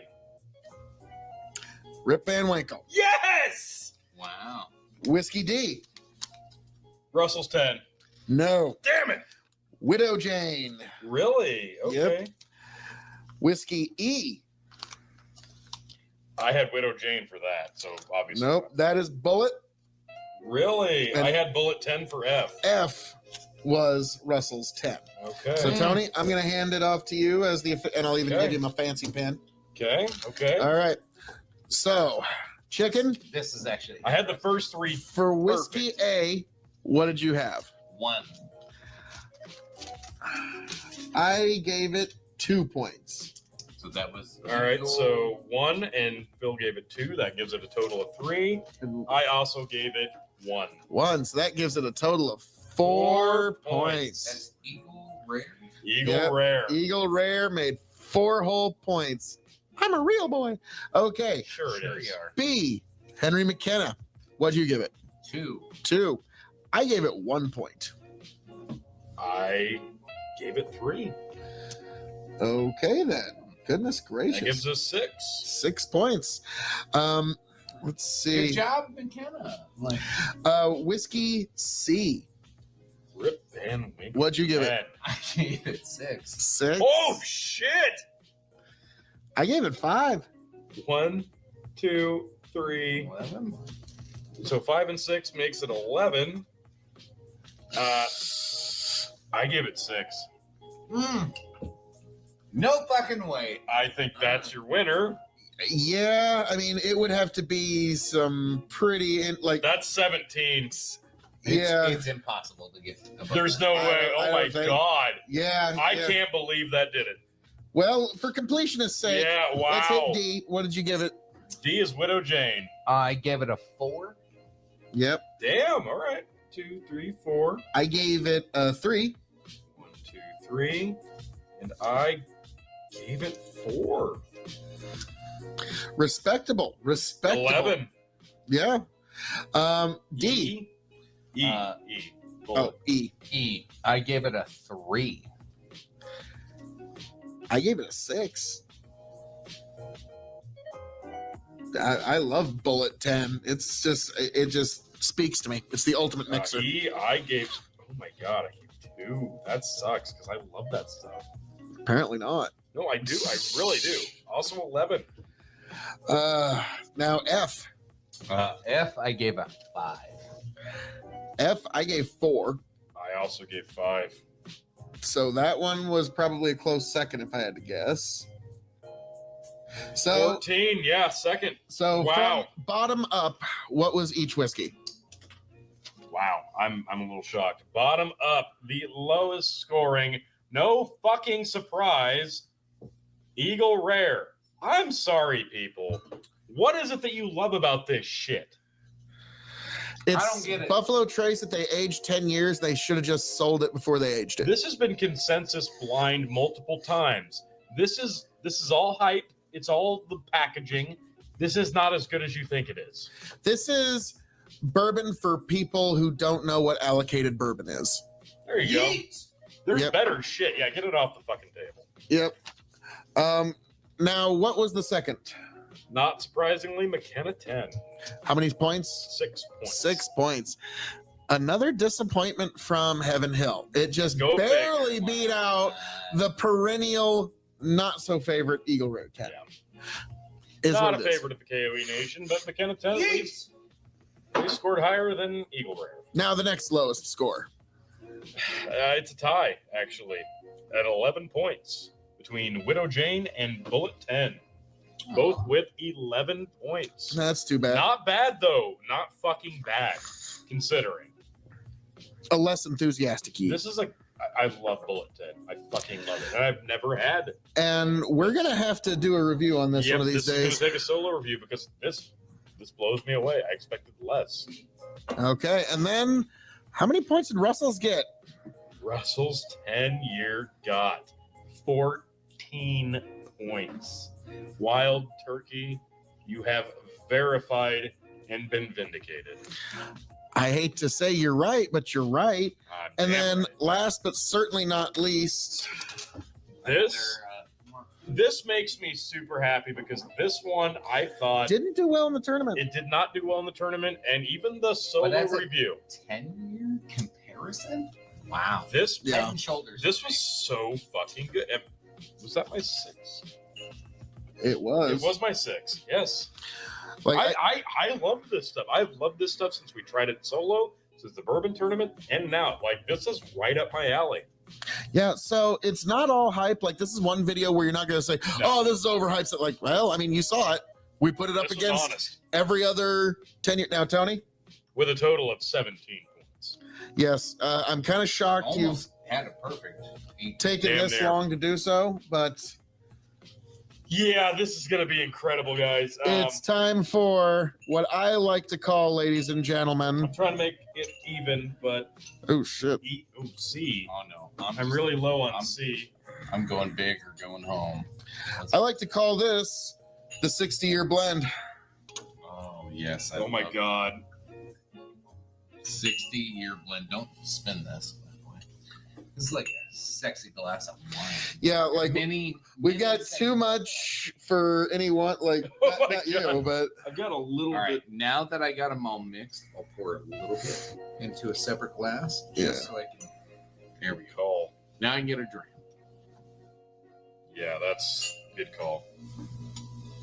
Oh, that nose is pretty sexy, actually. I was about to say I'm just There gonna do we the go. mad This is the scientist. sample. Light floral with heavy, So we've got heavy oak, 60 chocolate. 60 years worth of Aging. aging and bourbon craftsmanship. Folks, this is why you that should hot not turn a nose up at blending. chocolate-covered cherries. With- In a- with some oak. With some oak and it's in a dandelion Oh, field. this is oh my god, yes. Dude. Yes. Yes, bitch. Yes, bitch. Let's do it. Yes, this is one of the more pleasant floral noses of bourbon. Yeah. Floral noses can really. Yeah, like for Irish, yeah, that's expected. This is not offensive at no all. for bourbon. It is offensive, but not this one. That's so subtle. Mm. It's so subtle. Are we gonna taste it? I have, Yeah, I have. and it's It's different. Oh, shit. It's subtle, I get the oak. What whiskey is it reminding you of? Bullet tap. No, not No, for I'm me. not. Yeah. Just like when I pour a dram of Bullet 10, like that's kind of what I expect. I get some double oak Woodford influence. Okay. The flavor profile. Okay. It's a very deep oak. This is gonna sound like a weird description. Imagine if William LaRue Weller was an oak bomb rather than a raspberry bomb, How we doing? because it's got that same Happy thickness. and- Thanksgiving, sir. like, remember how How's I your talked about Thanksgiving? how I get that. This video is going to be Now over that in you 2 say minutes, so I'm just yeah, going to let it how roll. and then we'll talk. cognac is you put just a little drop on your palate and Okay. it fills the palate. Try that right now. Mhm. Oh yeah. It spreads on your palate a lot like cognac. So this, I'm going to give this an A as a blend. Yeah, A plus as a blend. This Ooh. is very. I was about to say, how many times are you going to get a chance to I'm gonna blend go all with these? A minus. I really like it. It does coat your palate, and considering the proof's not nearly as high as you would think drinking it, more than likely, I'm gonna be sipping on this. this is really nice. Throughout the night. Yeah, this is a This a rest of the night fantastic. whiskey. And we got enough of it. Yes. As you Fruit. can see. Oak, floral. We Yeah, went a this little is- heavy, but this is to make sure that we had enough to get this data for you folks. This So is gorgeous. it's to tell you that if you have a chance to get this, it's As a- definitely worth it. At least try it. Against the other 10 years, this to me head and shoulders. But if you don't want to spend the money, Russell's 10-year might be it. Like, let's say Pretty fucking. Ain't nothing wrong with wild turkey. that baby. gets you like 40% of the way there. Is that fair to say? That's fair. And like, this, maybe if you 50. see this in a whiskey bar, Okay. and it's got an expensive dram, 50, 60, 70 bucks for a dram of this, and you've never had it, fuck it. Try it out. Do it once as a bucket list thing. Try it. Yeah. Yeah, you gotta try it. It's worth it. You gotta try I literally bought this bottle just so I could get this kind of data for you folks. So, There you like, go. it's not like You're something. welcome. Yes. I was actually shocked. These are the sacrifices we make did for the you. bourbon tournament, and It didn't do well. It didn't impress me at all. But It but didn't impress you, then it blew you away, and then you went back to not being impressed by it. You went fucking That's up right. and down with that. He one. was bullish and then bearish. Yeah. But it, then it I was think weird. it's a little unfair when you put this up against like Blanton's Gold and William LaRue Weller in the same matchup. Oh, see geez. the It's a same little thing. tough. I see the same thing happen with other people in different whiskey groups and different, Yeah. even different whiskey videos. Like a lot of people like flip on this one so much. I love It's it. so inconsistent. Yeah, you either love it or hate I it. love it. It's Yeah. feast or famine with 10 this years, 107 proof, and we're finding it out that 107 proof is actually pretty goddamn pleasant. one. It's a good That is proof. that is a great number proof. It might be We got White Dog, we got Antique Weller 107, we got Pappy 10. Like that's a good number. Yes. That's So, in good company. T, as the blend master, do you think you'll ever get another chance to do something quite No, and like that's this? the beauty of this. Having the chance to blend these things and get to try tastes that most people won't in their life get to try. That's come on. And that's why we can't- bring this to you. You can't pay for shit like this. This is amazing. Well, you can pay. I was about to say, yeah, like it takes a lot of hunting, but yes, you can cost you a eventually. lot of money. Yes, like Oh my uh, God, that's good. My God, that's good. Well, folks, as I'm known to say around Right. here, all that being said, that has been the 10-year bourbon not done yet, flight folks, of don't worry. Extreme. And yes, Van Winkle, you are the 10-year bourbon Did not of see it coming. Extreme, folks. Thank you for being here. Thank you for joining us. Raise a glass to yourselves, and I hope all of you find yourself back here happy, healthy, much the wiser.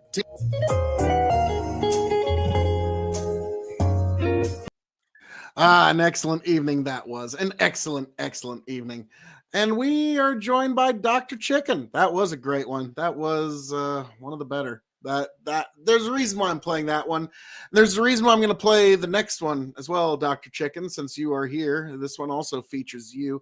But yes, Little Fettuccine's still live, but I'm going to do something because it's almost midnight here. So I'm going to play a video here, but I also am going to spend the last few minutes of Thanksgiving with my son because of this video. So this is me and Dr. Chicken and Tony G going over the spot line. green spot, blue spot, red spot, and yellow spot. The spot line chicken. You remember this one well. It was delightful. So let's get right into this one, folks.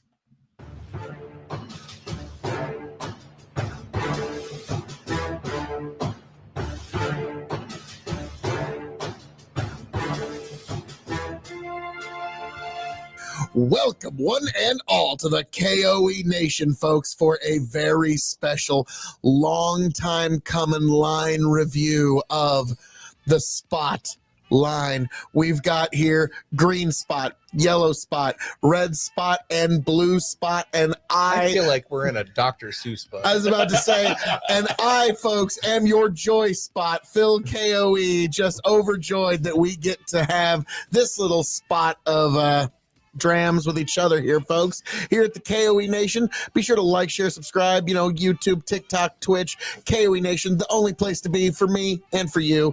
Folks, I am also joined this evening by my indomitable broadcast partners, the one, the only, Your Big Buckin' Emperor Chicken. Find me YouTube and Facebook, Big Buckin' Empire. and also the one, the only, The quadruple distilled, the non-chill filtered, the non-copper friendly, Tony fucking G, Tony the Rod 2.0, and like, share, subscribe, because this is just the high-minded, illustrious, extravagant, amazing content that you'll get here at the KOE Nation, and these amazing 4 whiskeys. One we haven't even tried yet.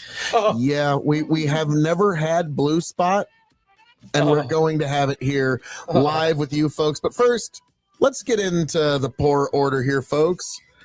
Let's make whiskey A Green Spot. fair. Now, is it fair to say, Tony, that this is a line you kind of fanboy over? Yeah, I am a big fan of Yeah. spots, and this is He's a fanboy. Gonna be pretty exciting. I am pretty excited. Now, whose bottle is this? All right, I will give you the honors of opening that, and that will be whiskey B. While you get into that, let's make whiskey C the spectacular red spot. Truly is. And while he's pouring there, here's our cork on the yellow. Oh, gorgeous, gorgeous, That's gonna gorgeous. be B, right? Whiskey B. You need some red yet? I'm Sure. a little heavy. Tony's like, nah, Well, I'm I gonna went have right. plenty. I think I've got more than enough. Oh, good Lord. Yellow spot is tremendous whiskey. It really is. That is just a spec. But yeah, I'm keeping my pours light because we've got I quite don't an have a evening. problem helping you out with that red. I'll take a little extra. And then chicken, the Yes. honors, blue spot.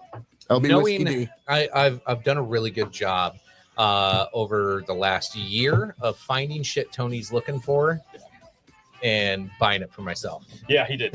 I finally did get a hold of it. Oh, he's been a 3rd degree black belt at that move. Hey, I finally got a red spot, so I'm guessing in about a year and a half I'll have blue. Yeah, you might find it. Yeah. By that point, I'll find gold. Yeah, good luck with that one. I know, right? I was about to say, come on now, don't tease the poor Yeah, the boy. gold spot, that's going to be pretty damn hard to come by. There we got it. I was about to say, it's Just about, being stubborn. about to go over there and grab my kniff. All right. Cask spring. And cast strength blue spot cork Oh. pop. Ready? Beautiful. Oh, God. that was Mm, an A+ cork. yep, that was perfect. Glad we were all here to share. Yeah, I don't even want to drink it now. I know, right? I'm sure. None of it. No, none. I had to take a quick nose. Does it smell like cask? Irish cask aged whiskey is a rarity. Unfortunately, getting anything cask strength out of the UK, they act like you're like trying to get the secret sauce to their distillery or something. So, but yeah, that smell from which is whiskey D in our. So, guys, let's start off with the classic A green spot. It's our first drink of the day, gentlemen, or at least mine, anyhow. I love that apple. feel like I just drank this a few days ago. I do. You too. probably might have. Oh, I love that. Good stuff. It's just Solid. Solid, good. Yeah, there's really nothing bad. I The can say green about this one. really works there because with each of their labelings, there's part of it that kind of holds true. Now, The there's no- green gives you green fruits, almost a slight lemongrass grassiness. There's no age statement on the green, but I want to say, is it 8? I think it's 8 or 9. I am not quite sure, folks. Let us know in the comments if you know which age it is. But what we do know is Whiskey B yellow spots. Oh, Yeah. Now, green is 40 ABV and yellow is 46 ABV. like honeyed wheat bread. Oh, yeah, it's such a different feel, but it's so good. A little bit oily. more wheat on the palate. Yeah. Yep. Even though I know that that's not the primary grain here, if at all. No, it comes through. Comes through a lot. A little extra kick on that one. I like it. That's beautiful. Gorgeous. God, that's good. And then the illustrious red spot Yeah, is I'll Whiskey go down C. Mhm. I love red Yeah, spot so folks. much. I want you guys to take some heavy mental notes because here in a little bit, I'm going to ask something rather challenging of you. Going from a 12-year yellow to a 15-year red. And this one is also 46 ABV. I get like cherry skins, not like the inner cherry, but like that skin of a cherry. Yeah, I can get that. Or it's not like, I don't want to say licorice, but like, yeah, it's Now, the palate is a lot more dark and rich, Yeah. but that's also, you get a little bit of plum, a little bit of chocolate, yes, which plum. that's a lot of that's the one we were chasing before. God, The first time we tried this was that plum flavor in there, and that's exactly what it is. That is so good. It's Now, beautiful. gentlemen, give your palates a good quick cleanse because This is going to be huge. We're about to burn it. now, Chicken, I want you to take a moment. Have you ever seen the movie Inside Out? Oh God, I don't know. I have- Because Tony is about to make a core memory here. I have. This is a big one. 58.9 ABV, 117.8 proof, 7-year cask strength blue spot. Heavenly knows. Yeah, that's that's lovely. great. It doesn't smell like cask strength. It's it That smells first sweet. little whiff I took when it was before I took my first drink of the day here had kind of a heavy ethanol. Like you could tell it was a cask, but now that I've kind of Yeah, I- mellowed myself into it, There's almost like a blueberry kind of feel to it. It's a, son of a biscuit. Like, and that would explain why they ended up going with blue spot because they understand. Like this one, I said honey and wheat. yeah. This one, I said cherry Cherry, skins, and now we get to blueberries. Apple orchard. And yeah. if we even want to keep it in keeping, probably like the skin of a blueberry more yeah, than the, yeah, like the core. I said, it's like blueberry. You're right, it It's is. not like chewing on a blueberry, but there's something there. Like it's a- like flavoring. like blueberry puree if you blended it. Maybe, yeah, Yeah. This is gorgeous. And I'm getting chocolate now. and a little blackberry.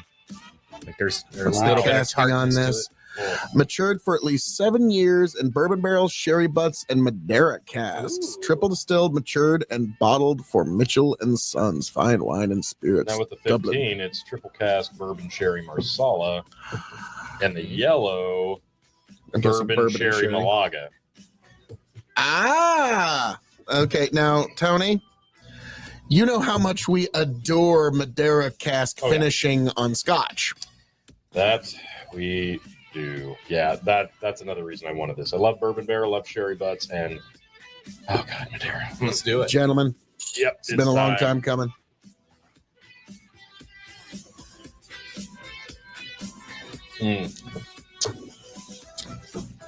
Oh shit. Oh wow. Wow. Yep, that's a cast strength. It is. I was Oh, about to man. say it hit you there Damn. at the beginning, the middle, and the end. That's beautiful. I still that blueberry actually carried through. Yeah, it did. I have like a blueberry muffin aftertaste. Yeah. I was about to say like some kind of very heavily baked or stewed yeah. blueberry, where like I said, some of the like you're not getting that juiciness from it, but there's that Specifically, piece. it's like a sugary muffin. Mhm. Wow. That yeah. Now, good Lord. Now, guys, That's we've That's gone good. through this great. particular line. Now, we're at a very difficult spot here, and I'm going to put you both on the spot. So,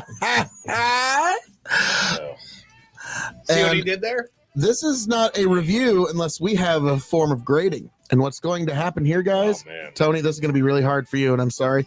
Chicken, you'll probably be. We are going to one by one, via democracy, eliminate each one Oh, till we'll arrive at which one is the best spot. Now, I'm that going to. means we might have to pour just a tad bit more I to was gonna say. compare. You know, this is science. This is science. So it's- Now, let's go back and try the original, the OG. Lovely apple. It's so good, so drinkable, so smooth. Lovely. 12.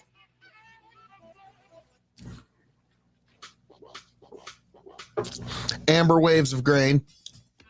Yeah. The 15.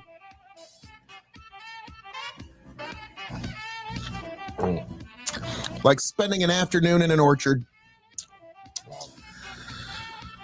And then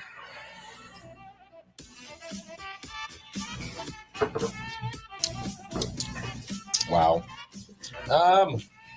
Man. I'm going to rip the Band-Aid off. I got my order. The first to be eliminated, as hard as this is for me to say, I'm going to vote the first to be eliminated is Green Spot. I'm gonna vote yellow. Ooh. I'm also gonna say yellow. Yeah. I love it. I do. Wow. I do. But for some reason the green always just hits just a little harder for me. Yep. Well, if that's the case, we'll put yellow back here out of the contention. Yellow is going to be my second pick, honestly. And then I was going, Green Spot was my first. Then I was going to say yellow. Tony, I'm going to let you nominate. Yeah, green would be nice. And green as well. Okay. Yeah. That is something here, folks. This just triple distilled, excellent whiskey beat out this 12-year. Now, guys, let's not pretend like this isn't a close match No, this is really hard. because, I need more. you know, this is for science. These are the sacrifices we make for science.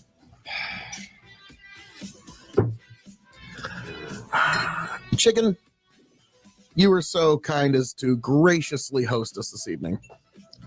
I'm going to give you the first vote. Which one gets cast off from the island? All right. Yeah, this is going to take a yeah, second. this is. That was just so good. Mm. That red is just beautiful. They're both extremely. Now, let me just say, the fact that Blue Spot's even in swinging distance is a pretty amazing statement. And that cask strength doesn't hurt it. No, that's probably why it's where it's at. I'm kind of torn.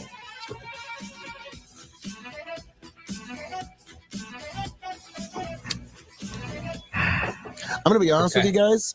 Before we get to the votes, I just want to say, Excuse me.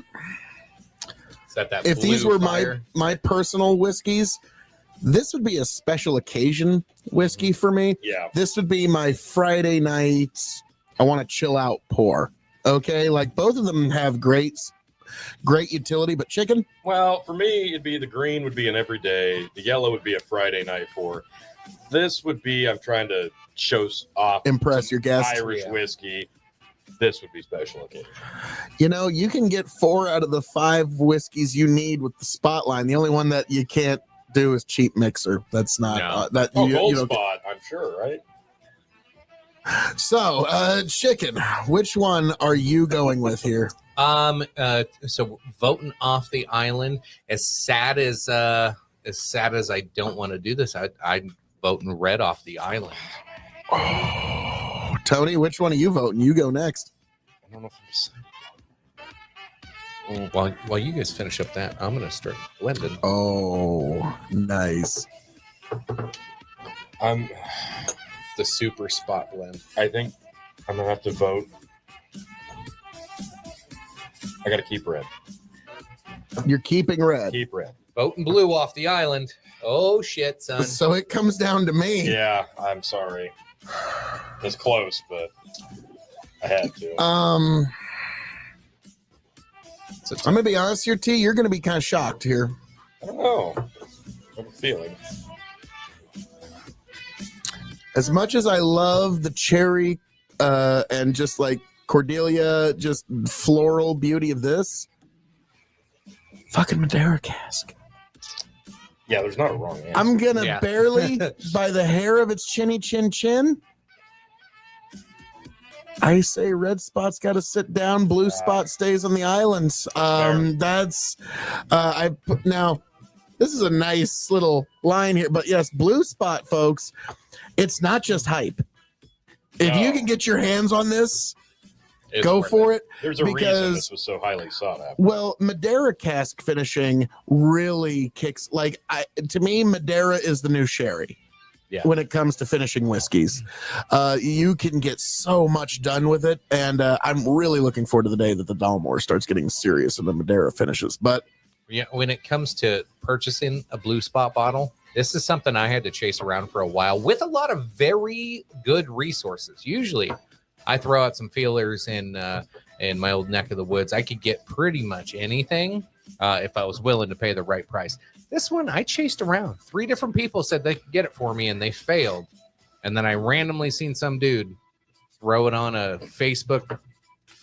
It's not a buy-sell trade. Yeah. We call it recycling. Right. winky face. Winky face. So this guy was looking to recycle this, and I didn't quite pay secondary for it, but I paid more than retail. That's for damn sure.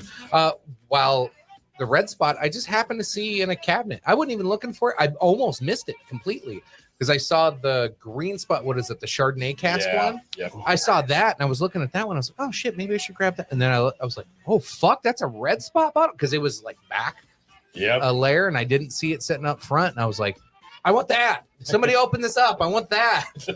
So, but yeah, the blue spot, I had to chase that for a while. I chased it pretty hard until I got it. Now I told you boys I was getting it. You got it. you did. rolled through. To your credit, you beat any of us to it. I felt like and- an asshole when the first 2 guys fell through on me because I told you I was going to have it, and I was like, fuck, these guys screwed me. Now I got to go get it. Well, now, Oh, man. gentlemen, I got to ask you this blend. It smells amazing. I tried a sip of it. There's I get the honey. I think the honey from the yellow comes through more than Mhm. anything. Let's see. What was the ABV on this? 58.9. So Oh my god! this probably evens to close to like 48 to 50 ABV. Wow, that is Ooh. a fruit salad with some That's candy on it. a lot going on there. I feel Wow. Yummy like it just fruit salad. Yummy fruit salad. Oh, sorry. I wasn't ready for that I either. wasn't either. No. George W. Bush singing fruit salad. Like, yeah, nobody's Oh my ready God. for that. You know those Christmas fruit salads? Yeah. Yeah. He's not far off when you No. think about that. My God. Because you do get the apple, but it's like it's overtaken with sugar Mhm. of like a chocolate almost. That's Stupendous. Wow. I mean, there's nothing not to like about this blend. Straight A. Straight A. I love I this. got to agree. This is Yeah. magical. I mean, it's just shy of blending perfection. God, that's good.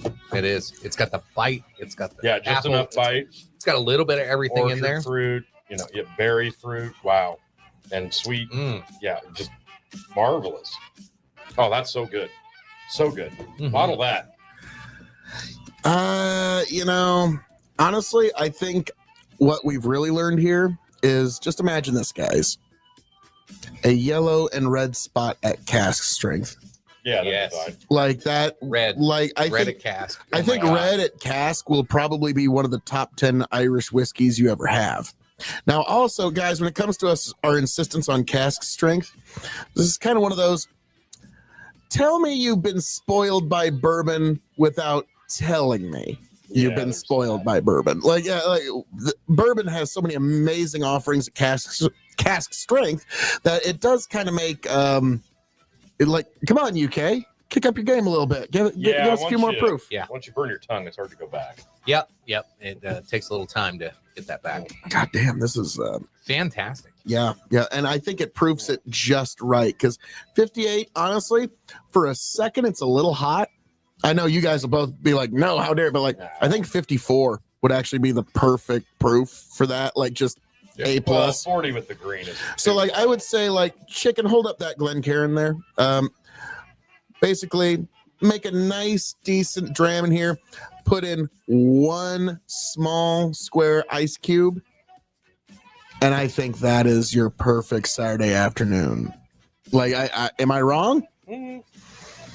I think that makes a perfect Saturday there. Just You put anything in my Glencairn on a Saturday afternoon, especially off of this table, I'm going to be happy. Yeah, that's fair. very, very true. Well, gentlemen, on that note, as I'm known to say around here, all that being said, thank you for joining us here at the KOE Nation for this very interesting review of the Spotline. We found out where is the hype and where it ain't. Folks, thank you for being here. Thank you for joining us. I hope every last one of you makes it back here to the KOE Nation happy, healthy, much the wiser. Raise a glass to yourselves. And I am going to sign off and hand it off to my indomitable broadcast partners. The one, the only. Your Big Buckin' Emperor. I am Chicken. Check me out, Facebook, YouTube, and Linktree/Big Buckin' to find all the fun stuff we do, live shows each week, and come support us over there.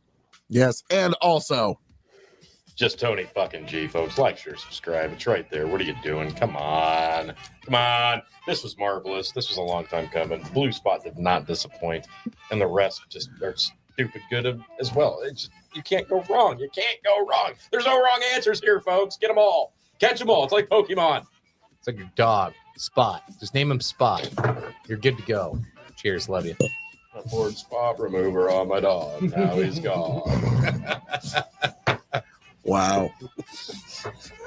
Nice. That's a good one. I couldn't not say it.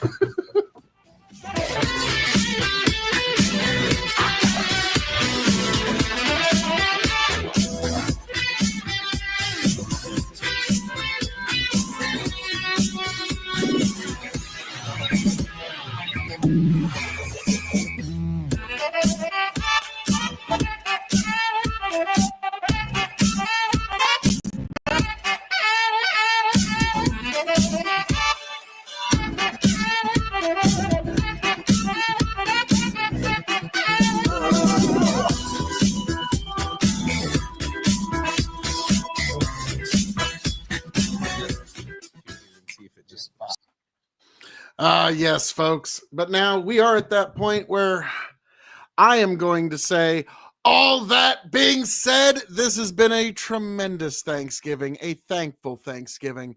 But I'm going to end tonight's entertainment with a preview of things to come, actually. But God bless every last one of you. I hope all of you make it back here to the KOE Nation happy, healthy, much the wiser. This is actually milk because my wife and I had one of her homemade brownies and some ice cream on top of it. So that was a wholesome little moment we had. And God bless every last one of you. I can't wait till I see you again. And we're going to end tonight's entertainment with 'Twas the Night Before Christmas, my reading of this, because that is the foreshadowing of what is to come, my good dear viewers, and that is the Christmas season. God bless all of you. Can't wait to see you back here happy, healthy, much the wiser. Raise a glass. Travel well. Godspeed, everyone. And I hope all of you make it back here to next year's Thanksgiving. Happy, healthy, much the wiser. And now, Merry Christmas. 'Twas the night before Christmas, when all through the house, not a creature was stirring, not even a mouse. The stockings were hung by the chimney with care, in hopes that St. Nicholas soon would be there. The children were nestled, all snug in their beds, with visions of sugar plums danced in their heads. And Mama in her kerchief, and I in my cap, had just settled our brains for a long winter's nap. When out of the lawn there arose such a clatter, I sprang from the bed to see what was the matter. Away to the window I flew like a flash, tore open the shutters, threw up the sash. The moon on the breast of the new fallen snow gave the luster of midday to objects below, when what to my wondering eye should appear but a miniature sleigh and 8 tiny reindeer. With a little old driver, so lively and quick, I knew in a moment it must be Saint Nick. More rapid than eagles, his coursers they came, and he whistled and shouted and called them by name. Now Dasher, now Dancer, now Prancer and Vixen, on Comet, on Cupid, on Dunder and Blitzen, to the top of the porch, to the top of the wall. Now dash away, dash all. As dry leaves that before the wild hurricane fly, when they met with an obstacle, mount to the sky. So up to the housetop the coursers they flew, with the sleigh full of toys, and St. Nicholas too. And then in a twinkling, I heard on the roof the prancing and pawing of each little hoof. As I drew in my head and was turning around, down the chimney came St. Nicholas, came with a bound. He was dressed all in fur from head to his foot, and his clothes were all tarnished with ashes and soot. A bundle of toys he had flung on his back, and he looked like a peddler just opened his pack. His eyes, how they twinkled, his dimples, how merry. His cheeks were like roses, his nose like a cherry. His droll little mouth was drawn up like a bow. The beard on his chin was as white as the snow. The stump of a pipe he held in his teeth. The smoke it encircled his head like a wreath. He had a broad face and a little round belly that shook when he laughed like a bowl full of jelly. He was chubby and plump, a right jolly old elf, and I laughed when I saw him in spite of myself. A wink of his eye and a twist of his head soon gave me to know I had nothing to dread. He spoke not a word, but went straight to his work and filled all the stockings, then turned with a jerk, and laying his finger the side of his nose and giving a nod, up the chimney he rose.